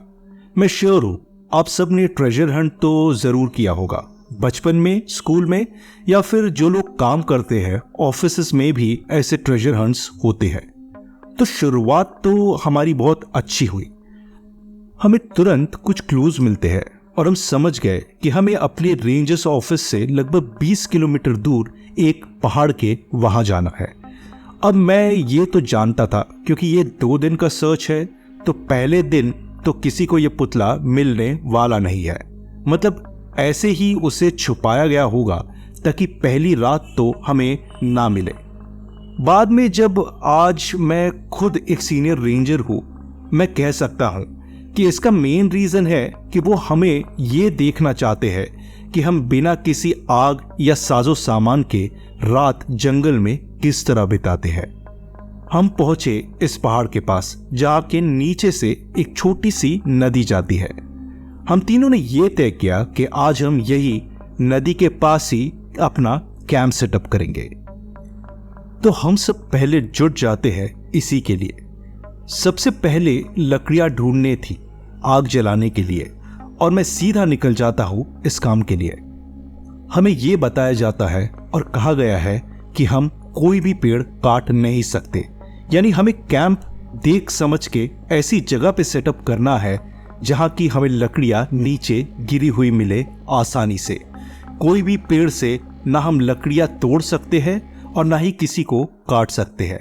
तो मेरा लगभग 1 घंटा ऐसे ही लकड़ियां ढूंढने में चला जाता है। हम तीनों ने एक बहुत अच्छी चीज की थी कि हमने अंधेरा होने के काफी पहले ही कैंप सेटअप करने का सोच लिया था, क्योंकि हम जानते थे कि इन सब कामों में कुछ नहीं तो 2 से 3 घंटे भी लग सकते हैं। मैं 1 घंटे से थोड़ा ज्यादा समय बिता के लकड़ियां लेके आता हूँ और फिर शुरू होता है वो काम जो कि शायद सबसे मुश्किल था, और वो था आग जलाना। बिना लाइटर या किसी चीज के हमें आग जलानी थी, और वो भी पूरी रात जलती रहनी चाहिए। मैं और गैब्रियल आग जलाने की प्रक्रिया में जुट जाते हैं। बहुत देर के बाद यानी लगभग 30 मिनट बाद हमने आग तो जला ली, मगर अभी तक हमारा तीसरा साथी जेम्स पानी लेके वापस नहीं आया था। मेरे हिसाब से ये शायद सबसे आसान काम था, क्योंकि हम एक बहती हुई नदी के पास ही थे और यहाँ से पानी लाने में कितना टाइम ही लग सकता है। अब लगभग 2 घंटे बीत चुके थे, लेकिन जेम्स का कोई भी नामो निशान हमें नहीं दिख रहा था कि तभी मैंने जंगल से आती हुई कुछ आवाजें सुनी। ये आवाजें ऐसी थी जैसे कि कोई इंसान जंगल के अंदर से हमें पुकार रहा हो या बात करने की कोशिश कर रहा हो। मुझे तो सच कहूं कुछ समझ नहीं आया, और हम दोनों ही जंगल के उस हिस्से में चले गए ये देखने के लिए कि कहीं ये जेम्स तो नहीं है और कहीं वो हमें चिढ़ाने की या हमारे साथ कोई प्रैंक करने की कोशिश तो नहीं कर रहा है। मगर ऐसा नहीं था, क्योंकि हमें जंगल में कुछ नहीं मिलता है। और जब हम वापस आए तो हमें जेम्स दिखता है जो कि पानी लेके आ गया था। हमने देखा जेम्स अपने साथ कुछ मछलियां भी पकड़ के लाया था, और उसने हम दोनों को देख के एक बड़ी सी स्माइल दी और बोला कि मैं मस्त डिनर का भी इंतजाम कराया हूं दोस्तों। तो ठीक है, हम तीनों रात के लिए बातें कर रहे थे और अपनी मछलियां पका रहे थे कि हमें फिर जंगल के अंदर से कुछ आवाजें आती है, ऐसे जैसे कि कोई जेम्स जैसे ही आवाज में हमें जंगल के अंदर से पुकार रहा हो। मगर जेम्स तो यहां हमारे सामने था, तो फिर उसकी आवाज हमें जंगल के अंदर से कैसे आ रही थी? हम इसे नजरअंदाज करके और अगले दिन की स्ट्रेटेजी बना के सो जाते हैं। रात के कुछ नहीं तो लगभग 2 बज रहे होंगे, तब मुझे कैंप के बाहर से कुछ या किसी के चलने की आवाजें आती है। अब हम तीनों ने ही अलग अलग टेंट्स लगाए हुए थे, और मुझे यही लगा कि इन दोनों में से कोई ना कोई उठ गया है और वो बाहर चल रहा है। मैं अपने टेंट से बाहर निकला तो देखा कोई चल के नदी की तरफ जा रहा है। अब ये जो भी था, मुझे लगा पता नहीं क्या हो गया है, तो मैं इसका पीछा करते हुए नदी के पास चला जाता हूँ। ये बंदा नदी से कुछ दूर आके रुक जाता है, और मैंने उसे आवाज दे के कहा कि क्या हुआ, तुम्हें नींद नहीं आ रही है क्या? तो मुझे बदले में कोई भी जवाब नहीं मिलता है, और इस वक्त हम दोनों में लगभग 40 फीट का फासला होगा। मैंने फिर से आवाज दे के पूछा कि क्या सब ठीक है? तो तभी मुझे उस आदमी की आवाज सुनाई देती है, और ये अब मेरी आवाज में कहता है, क्या हुआ, तुम्हें नींद नहीं आ रही है क्या? ये सुनते ही मैं चौंक जाता हूं, और तभी ये चीज अपना चेहरा घुमा के मेरी तरफ देखती है। हाँ, आप सोच रहे होंगे मैं इसे चीज क्यों कह रहा हूं, क्योंकि जब इसने अपना चेहरा घुमाया तो मैंने देखा इसका चेहरा पूरा प्लेन था। मतलब ना नाक, ना ही मुंह, ना ही आंखें, कुछ भी नहीं, एकदम प्लेन। और ये देख के मैंने पीछे की तरफ होके गिर जाता हूं। 1 सेकंड में ही ये चीज बिल्कुल मेरे पास, यानी बस अब लगभग 5 फीट की दूरी पे आ जाती है, और तभी मुझे एक गोली चलने की आवाज आई, और ये चीज मेरी आंखों के सामने से तेजी से नदी के तरफ भाग गई। मैंने देखा हमारे सीनियर रेंजर एंड्रू ने इस पे गोली चलाई, और मुझे कहते हैं कि मैं अभी के अभी अपने कैंप में वापस जाऊं। मैंने एंड्रू से पूछने की कोशिश की कि ये है क्या, मगर उसने मुझे कुछ भी नहीं बताया। बस हम जब कैंप में वापस गए तो उसने मुझे कहा कि मैं ये बात इन दोनों को नहीं बता सकता, और फिर हम सभी कैंप को वैसे के वैसे छोड़ के रात के अंधेरे में अपने रेंजर्स ऑफिस पहुंच जाते हैं। मुझे आज भी नहीं पता इस चीज को ठीक से क्या कहते हैं, मगर जंगल में आपको ऐसी बहुत सी अजीब चीजें और जीव मिल सकते हैं। कई बार इंटरनेट पे सर्च करके जब मैंने देखा तो शायद ये एक स्किन वॉकर था, पर मुझे लगता है शायद हमें कभी भी इस बात का पता नहीं चलेगा कि वो चीज उस रात को मैंने क्या देखा था।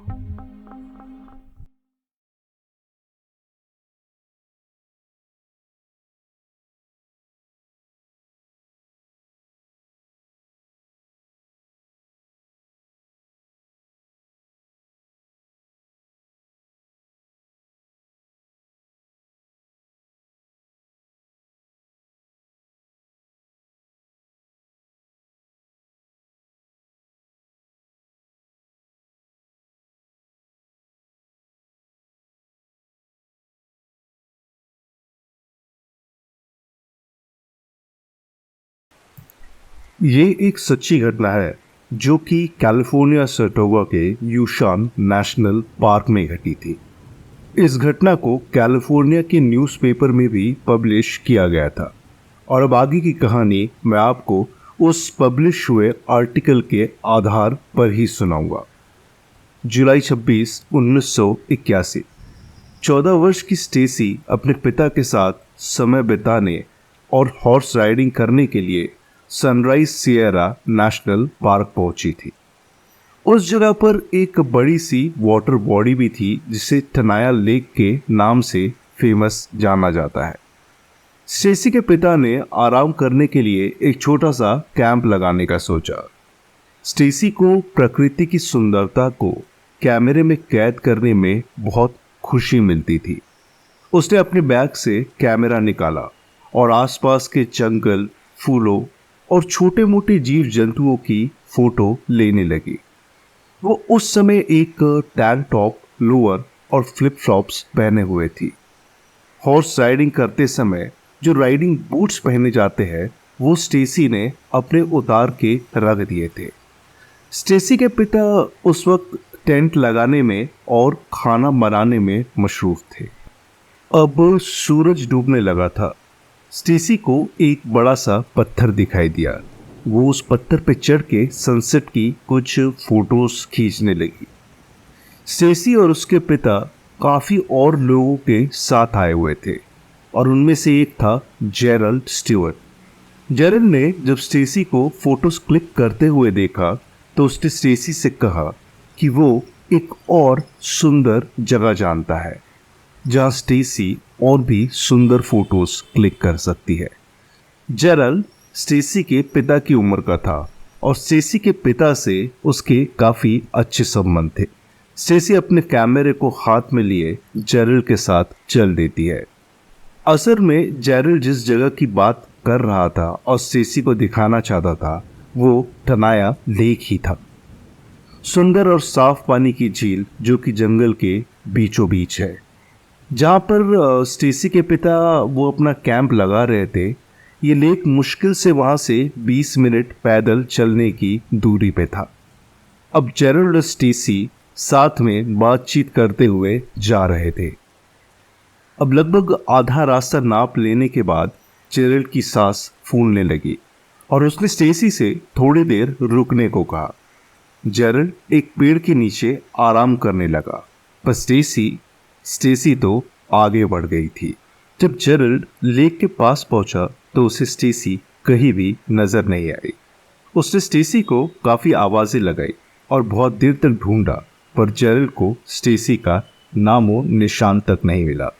जेरल्ड ने सोचा कि शायद स्टेसी उसके पहुंचने के पहले ही वापस लौट चुकी है और वो वापस आ गया। जब उसने वापस आके स्टेसी के डैड से पूछा तो उन्होंने बताया कि स्टेसी तो उनके पास लौटकर वापस आई ही नहीं है। स्टेसी के पिता ने इस बात पर ज़्यादा ध्यान नहीं दिया क्योंकि स्टेसी उनके साथ काफ़ी बार हाइकिंग और कैंपिंग करने जा चुकी थी। इसीलिए उनके दिमाग में था कि स्टेसी घूमने गई हो और शायद थोड़ी देर बाद वापस आ जाएगी। पर काफ़ी देर इंतज़ार करने के बाद उन्हें जब स्टेसी का कोई भी पता नहीं चलता है तो उन्होंने सर्च एंड रेस्क्यू टीम को इन्फॉर्म कर दिया और फिर शुरू होती है सर्च एंड रेस्क्यू की एक बहुत बड़ी घटना। पार्क के स्टाफ ने तुरंत बाकी की टीम को इन्फॉर्म किया। उस पूरी टीम में लगभग 150 से भी ज़्यादा वॉलंटियर्स थे। उन्होंने 2 से 3 मील के वर्ग में यानी इलाके में छानना शुरू कर दिया। अब सूरज ढलने के कारण ये सर्च एंड रेस्क्यू बहुत मुश्किल हो गई थी क्योंकि ये एक बहुत ही घना जंगल था। रात के 8 बज रहे थे और तभी खबर मिलती है कि कोई प्लास्टिक की चीज़ ऑफिसर्स को झाड़ियों में पड़ी मिली है। जब वो चीज़ स्टेसी के पिता के पास लाई गई तो उन्होंने ये बात कंफर्म की कि वो स्टेसी के कैमरे के लेंस की कैप थी। पर हैरान करने की बात ये थी कि जिस जगह पर ऑफिसर्स को ये लेंस की कैप मिली थी उसके आसपास किसी भी तरह के कोई फुटप्रिंट्स नहीं मिले थे। स्टेसी की खोज जारी रही। सुपरिटेंडेंट रॉबर्ट ने कहना था कि इस तरह स्टेसी गायब हो गई है कि मानो उसे धरती या आसमान निगल गया हो, मानो वो हवा में ही गायब हो गई हो। स्टेसी के पिता के मुताबिक उसके बूट्स अभी भी टेंट में पड़े हुए हैं और वो किसी माउंटेन के ट्रेल पे अगर जाना चाहती हो तो बिना अपने बूट्स के नहीं जाएगी, यानी सिर्फ फ्लिप फ्लॉप्स पहन के नहीं जाएगी। एक ऑफिसर का ये कहना था कि कहीं ऐसा तो नहीं स्टेसी भाग चुकी हो। उसके पिता ने बताया कि स्टेसी का एक बॉयफ्रेंड भी था। स्टेसी ने कहीं उसके साथ मिलकर भागने का फैसला तो नहीं लिया होगा। पर स्टेसी के पिता ने यह भी बताया कि अभी हाल ही में स्टेसी का बॉयफ्रेंड उनके घर आया था और वो दोनों काफ़ी खुश नज़र आ रहे थे। उनके पास स्टेसी और उसकी एक तस्वीर भी थी और अगर स्टेसी भागना भी चाहती हो तो बिना कोऑर्डिनेट्स के और बिना किसी तरह की मदद के ये कर पाना लगभग इम्पॉसिबल था। इतने घने जंगल में इस समय लोकेशन डिसाइड करना और वहाँ पहुँचना ही बहुत मुश्किल है। फिर वहाँ से भागना या निकलना बिल्कुल नामुमकिन लग रहा था।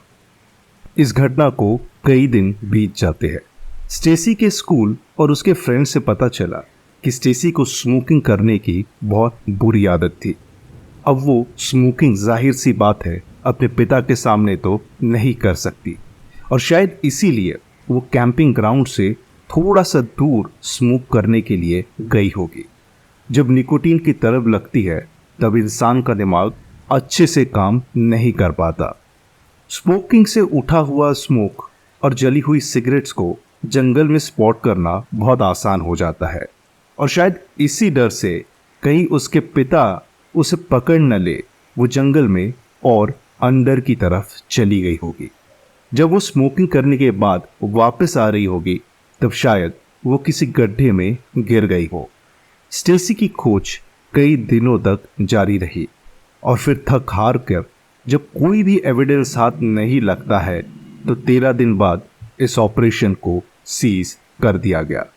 अब नेशनल पार्क की सर्विस अपने घुटने टेक चुकी थी। फिर कुछ समय गुजर जाने के बाद नेवाडा कोलोराडो में एक एविडेंस मिला। लोगों का मानना ये था कि शायद किसी साइकोपैथ ने स्टेसी की जान ले ली हो और उसकी बॉडी कहीं पे डाल दी हो ताकि चील कौवे उसे खा जाए। ये न्यूज़ मिलने के बाद फिर से सर्च ऑपरेशन शुरू होता है। सर्च एंड रेस्क्यू टीम ने काफ़ी सारे जर्मन शेफर्ड्स को भी लाया था। मैं आपको बता दूं, ब्लड हाउंड किसी पर्टिकुलर इंसान की स्मेल को खोजने में बहुत ही अच्छे रहते हैं, पर जर्मन शेफर्ड इस स्मेल को सेंस नहीं होती। वो पूरे जंगल में मौजूद इंसानी स्मेल को खोजने में सक्षम होते हैं। 2 हेलीकॉप्टर्स को भी बुलाया गया और 30 स्कूबा डाइवर्स को भी, ताकि वो लेक के अंदर भी जाके ढूंढ सके। इस ऑपरेशन में 100 से भी ज़्यादा वॉलंटियर्स थे। यह ऑपरेशन काफ़ी दिनों तक रेगुलरली चलता रहा।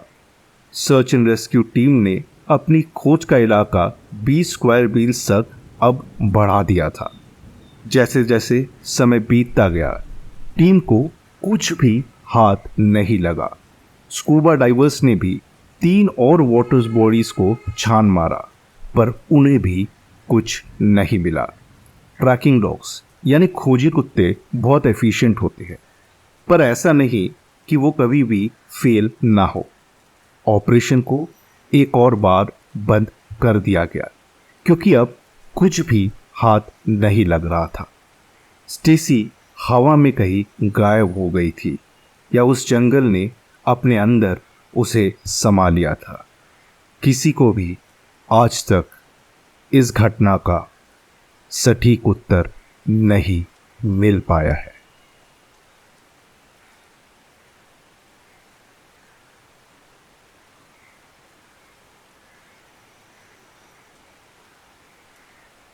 मेरा नाम रॉबिन है।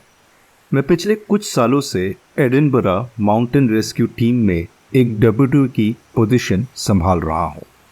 एडिनबरा माउंटेन रेस्क्यू टीम, जिसे शॉर्ट में EMRT भी कहा जाता है, उसे लोकल अथॉरिटीज़ के द्वारा मिले हुए फंड्स की मदद से चलाया जाता है। इसका हिस्सा ज़्यादातर आम लोग ही होते हैं। हमारा काम सिर्फ जंगल और नदियों की देख रेख करना नहीं होता। हमारी स्किल्स की ज़रूरत वेल्श पुलिस को भी समय समय पे पड़ती रहती है, खोए हुए लोगों की तलाश करने में।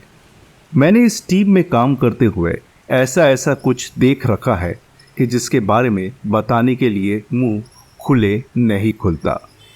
पर मेरे करियर की एक ऐसी घटना है जिसके बारे में जानकर मैं ही नहीं, मेरे साथ काम करने वाले लोगों ने भी अपना सर पकड़ लिया था।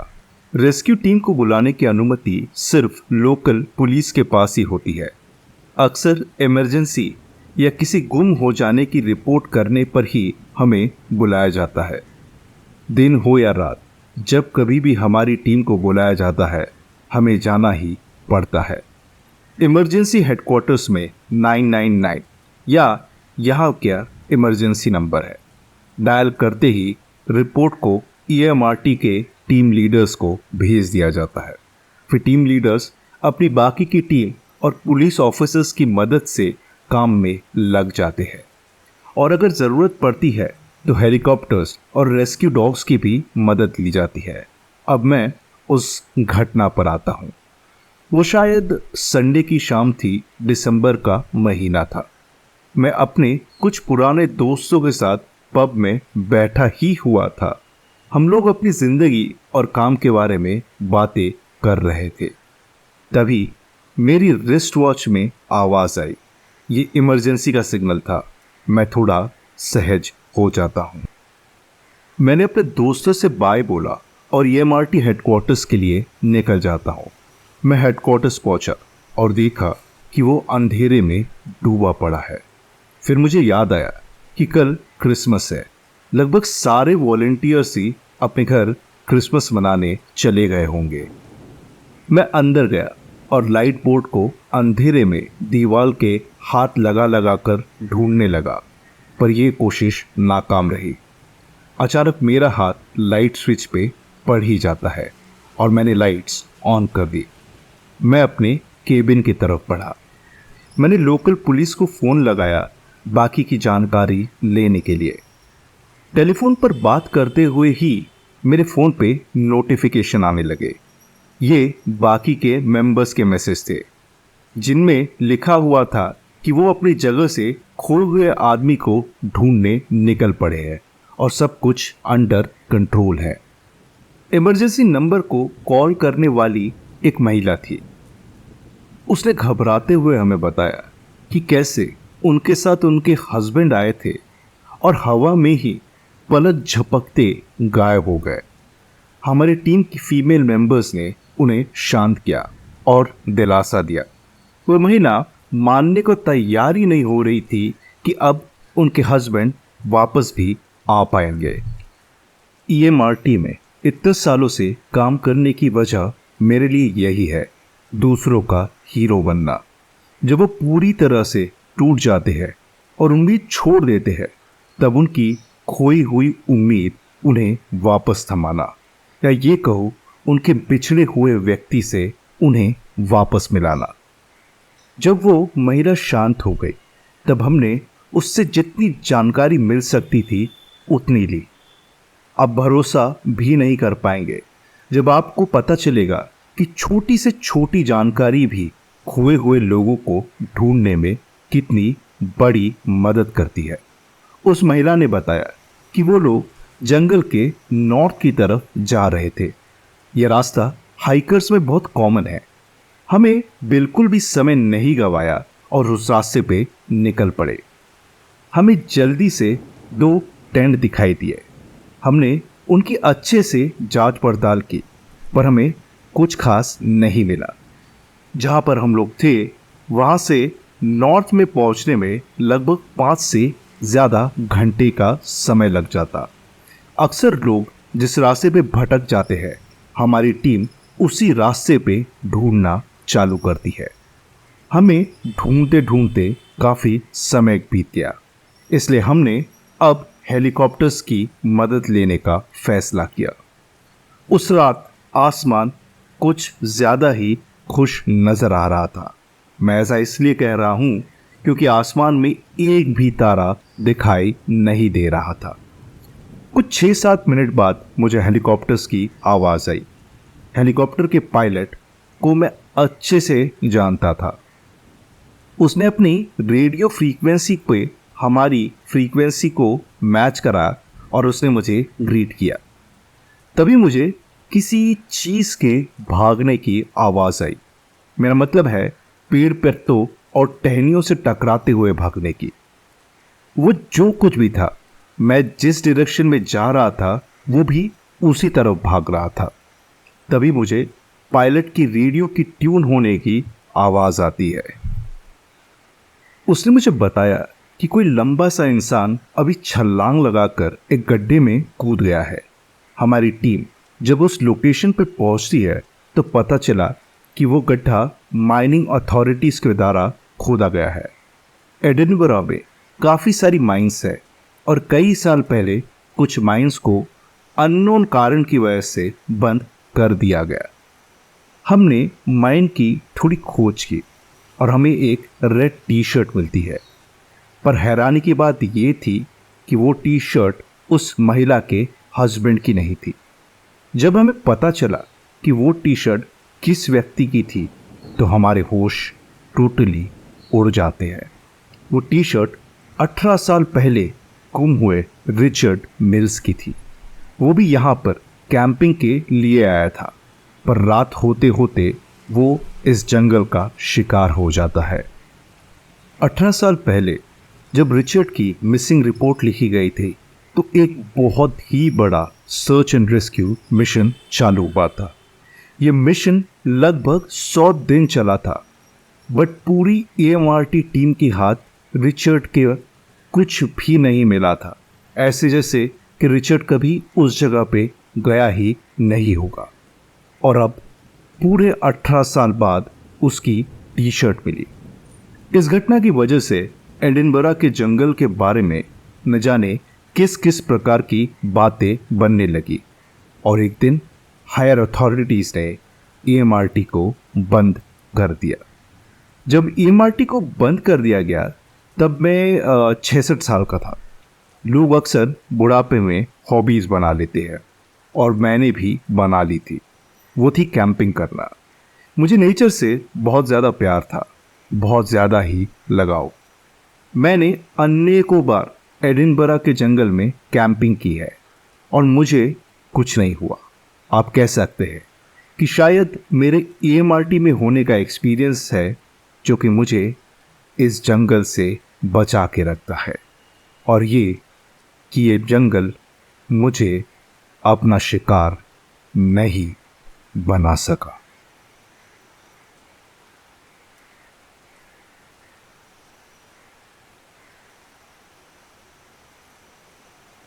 मुझे अच्छे से तो याद नहीं कि ये घटना मेरे साथ कब घटी थी, पर वो डर जो मेरे मन में बैठ गया था वो मुझे आज भी महसूस होता है। मुझे कैंपिंग करने का बहुत शौक है। मेरे पिता मुझे अक्सर कैंपिंग के लिए बचपन में नई नई जगहों पर ले जाया करते थे। मैं उनके साथ फिशिंग करने के लिए भी कई बार जा चुका हूँ।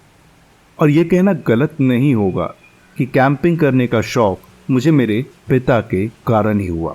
जब मैंने अपना 29वां बर्थडे सेलिब्रेट किया तब आखिरी बार मेरे पिता मेरे साथ कैंपिंग करने गए थे।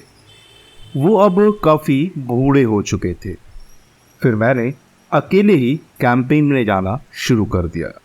मैंने कैंपिंग करते हुए कई दोस्त बनाए। कुछ से काफ़ी गहरी दोस्ती हुई और कुछ उसके बाद नहीं मिले। ऐसे ही एक दिन मैं कैंपिंग के लिए निकल पड़ा था।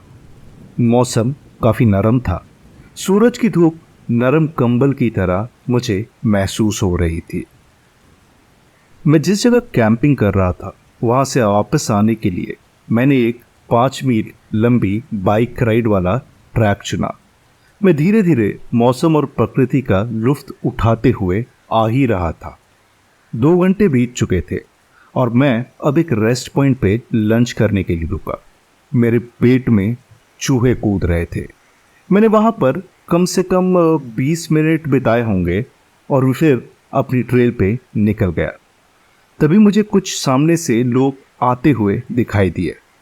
वो जब मेरे नज़दीक आए तो उन्होंने मुझे पूछा कि क्या मैंने किसी औरत को आसपास देखा है। मैंने ना में सर हिलाया। फिर उन्होंने मुझे सारी घटना बताई। दरअसल वो लोग अपने दोस्तों के साथ कैंपिंग करने के लिए आए हुए थे और उनमें से उनकी एक फीमेल फ्रेंड अब गुम हो चुकी है। मैंने उनकी मदद करने का सोचा। हमने हर उस जगह को छान मारा जहाँ पर किसी की खोए हुए व्यक्ति की मिलने की आशा होती है। फिर देर न करते हुए उन्होंने सर्च एंड रेस्क्यू टीम को अपनी गुम हुई दोस्त के बारे में जानकारी दी और फिर सर्च एंड रेस्क्यू टीम भी उस औरत को खोजने में लग जाती है। मैं search and rescue team members के साथ उनकी मदद करने लगा। अब सूरज ढले हुए 1 घंटा हो चुका था और हम अब भी उस औरत की तलाश में लगे हुए थे। ज़्यादातर लोगों को पता नहीं रहता कि अगर आप किसी भी ट्रेल से 10 या 15 कदम भी भटक जाते हो तो आप बड़ी ही आसानी से गुम हो सकते हैं। और ज़्यादातर लोग ये भी नहीं जानते कि किसी जंगल में खोए हुए व्यक्ति को ढूंढना कितना मुश्किल होता है। आप उसी जगह से 1000 बार गुजर जाएंगे, पर जब तक उस जगह पर रोशनी सटीक तरीके से ना पड़े आप वहाँ पर मौजूद चीज़ को देख भी नहीं सकते। वहाँ एक छोटी सी नदी भी थी। मैं उसके किनारे ढूंढ रहा था। वो वाटर बॉडी ट्रेल से लगभग 50 फीट नीचे की तरफ थी। मेरे साथ सर्च एंड रेस्क्यू टीम के जो मेंबर्स थे वो अलग अलग आसपास की झाड़ियों में ढूंढ रहे थे। काफ़ी रात हो चुकी थी। चांद आसमान में निकल आया था। तभी मेरी आंखों में कोई चीज़ चमकी। ऐसा लग रहा था कि कोई आंखों में फ्लैश मार रहा था। मैंने झटके से अपनी आंखें बंद की और जब मैंने अपनी आंखों को खोला तो मैंने जो नज़ारा देखा वो देखकर मेरे होश पूरी तरह उड़ जाते हैं। एक औरत का शरीर उस वाटर बॉडी में किसी लकड़ी की तमान तैर रहा था। मैं 1 मिनट तक अपनी जगह से नहीं हिला। मुझे समझ नहीं आ रहा था मैं इतनी देर से इसी जगह को देखे जा रहा था, फिर अचानक ये बॉडी यहाँ कैसे आती है। मैंने अपने आप को संभाला क्योंकि ये समय क्वेश्चन करने का नहीं था। मैंने जोर से चिल्लाया और मेरे पास के ऑफिसर्स को मेरी तरफ बुलाया। मैंने उन्हें हाथ से बॉडी की तरफ इशारा करके दिखाया और वो अपना रेडियो निकालते हैं और बाकी के टीम मेंबर्स को बताते हैं। उन्होंने मुझे वहीं रुकने के लिए कहा और वो अपनी टीम के डाइवर्स को लाने के लिए चले गए। अब मैं उस बॉडी के साथ अकेला था। मुझे बड़ा अजीब सा महसूस हो रहा था। उस औरत की बॉडी पानी में न जाने कितने देर से होगी और क्या पता वो जिंदा भी होगी या नहीं। मुझे इस बात का डर लग रहा था कि वो बॉडी कहीं पानी में बहते बहते आगे न चली जाए। वो 5-10 मिनट घंटों की तरह महसूस हो रहे थे। जब ऑफिसर्स आ गए तब उनमें से कुछ लोगों ने उसकी बॉडी को बाहर निकाला। उसकी स्किन पानी में होने के कारण गल सी गई थी, लेकिन जब उसकी सांसों को चेक किया गया तो वो जिंदा थी। तुरंत उसे हॉस्पिटल में एडमिट किया गया और सर्च एंड रेस्क्यू मिशन वहीं पे कंप्लीट हुआ। मैं अपने घर पे था और शायद उस घटना के लगभग 5 दिन हो चुके होंगे। तभी मुझे एक कॉल आता है। वो औरत अब होश में आ चुकी थी और उस इंसान से मिलना चाहती थी जिसने उसे ढूंढा है, यानी मैं। हॉस्पिटल से ये कॉल आने के अगले दिन ही मैं उस औरत से मिलने पहुंच जाता हूँ। मैं थोड़ा सा शर्मीले स्वभाव का हूँ और मैंने उस औरत से उसका नाम पूछा और हमारी थोड़ी इधर उधर की बातें हुई। उस औरत का नाम था एंजेलिना। वो 31 साल की थी। फिर थोड़े समय बात करने के बाद मैंने उसे हिम्मत करके पूछा कि आप उस ट्रेल से इतनी दूर गए ही क्यों थी। उन्होंने एक गहरी सांस ली और मुझे बताया कि वो ट्रेल पे पूरा ध्यान दे रही थी। वो कैंपिंग ट्रिप उसकी पहली नहीं थी और वो काफ़ी एक्सपीरियंस्ड है। वो ऐसे ही जब रास्ते पे चल रही थी तभी अचानक उन्हें पानी के बहने की आवाज़ आने लगी। वो आवाज़ धीरे धीरे काफ़ी बढ़ती गई और फिर उसके चेस्ट में काफ़ी तेज़ दर्द होने लगा। वो दर्द इतना ज़्यादा था कि वो अपने मुंह से कुछ बोल नहीं पा रही थी और फिर वो बेहोश हो गई। उसे बात का कुछ उन्हें ध्यान नहीं है। मैं ये सब सुनने के बाद थोड़ी देर तक चुप रहा। फिर मैंने उनसे पूछा कि क्या आपके साथ कुछ ऐसा हुआ था जो बड़ा ही एबनॉर्मल फील हुआ हो आपको। वो हॉस्पिटल बेड पर लेटी हुई थी। वो सोचने की कोशिश करने लगी। मैंने उसे कहा कि आप अपने दिमाग पे ज़्यादा जोर मत डालिए और आराम कीजिए। और तभी वो मेरी बात को बीच में काट कर बोली कि उन्होंने किसी सफ़ेद सी चमकती हुई चीज़ को देखा था। उन्होंने सोचा कि कहीं से सूरज की किरण रिफ्लेक्शन करके ऐसे दिख रही है और उन्होंने इसे इग्नोर कर दिया। मैं ये सुनकर गहरी सोच में पड़ गया और मन में ही सोचने लगा, चमकती हुई चीज़, सफ़ेद चमकती हुई चीज़ जो मैंने देखी थी, वो ही या उससे अलग। मैंने उसे उस बारे में और पूछने के लिए उठा, पर तभी दरवाज़ा खुला और नर्स रूम में आ गए। उन्होंने मुझे बताया कि एंजेलिना की मेडिकेशन का टाइम हो गया है। मैं समझ गया और सीधा घर आ गया। मैंने फिर उस बात के बारे में जानने की कोशिश नहीं करी और कुछ महीनों के लिए कैंपिंग कर जाना भी बंद कर दिया। मेरी एंजेलिना से उसके बाद कभी भी बात नहीं हुई है और आज भी ये एक राज है कि जंगल में वो चमकती हुई चीज़ क्या है। क्या किसी और ने इस चीज़ को देखा है या महसूस किया है? अगर कोई हो जिसने ऐसी कोई चीज़ जंगल में महसूस की हो तो आप कमेंट में मुझे ज़रूर बताएं।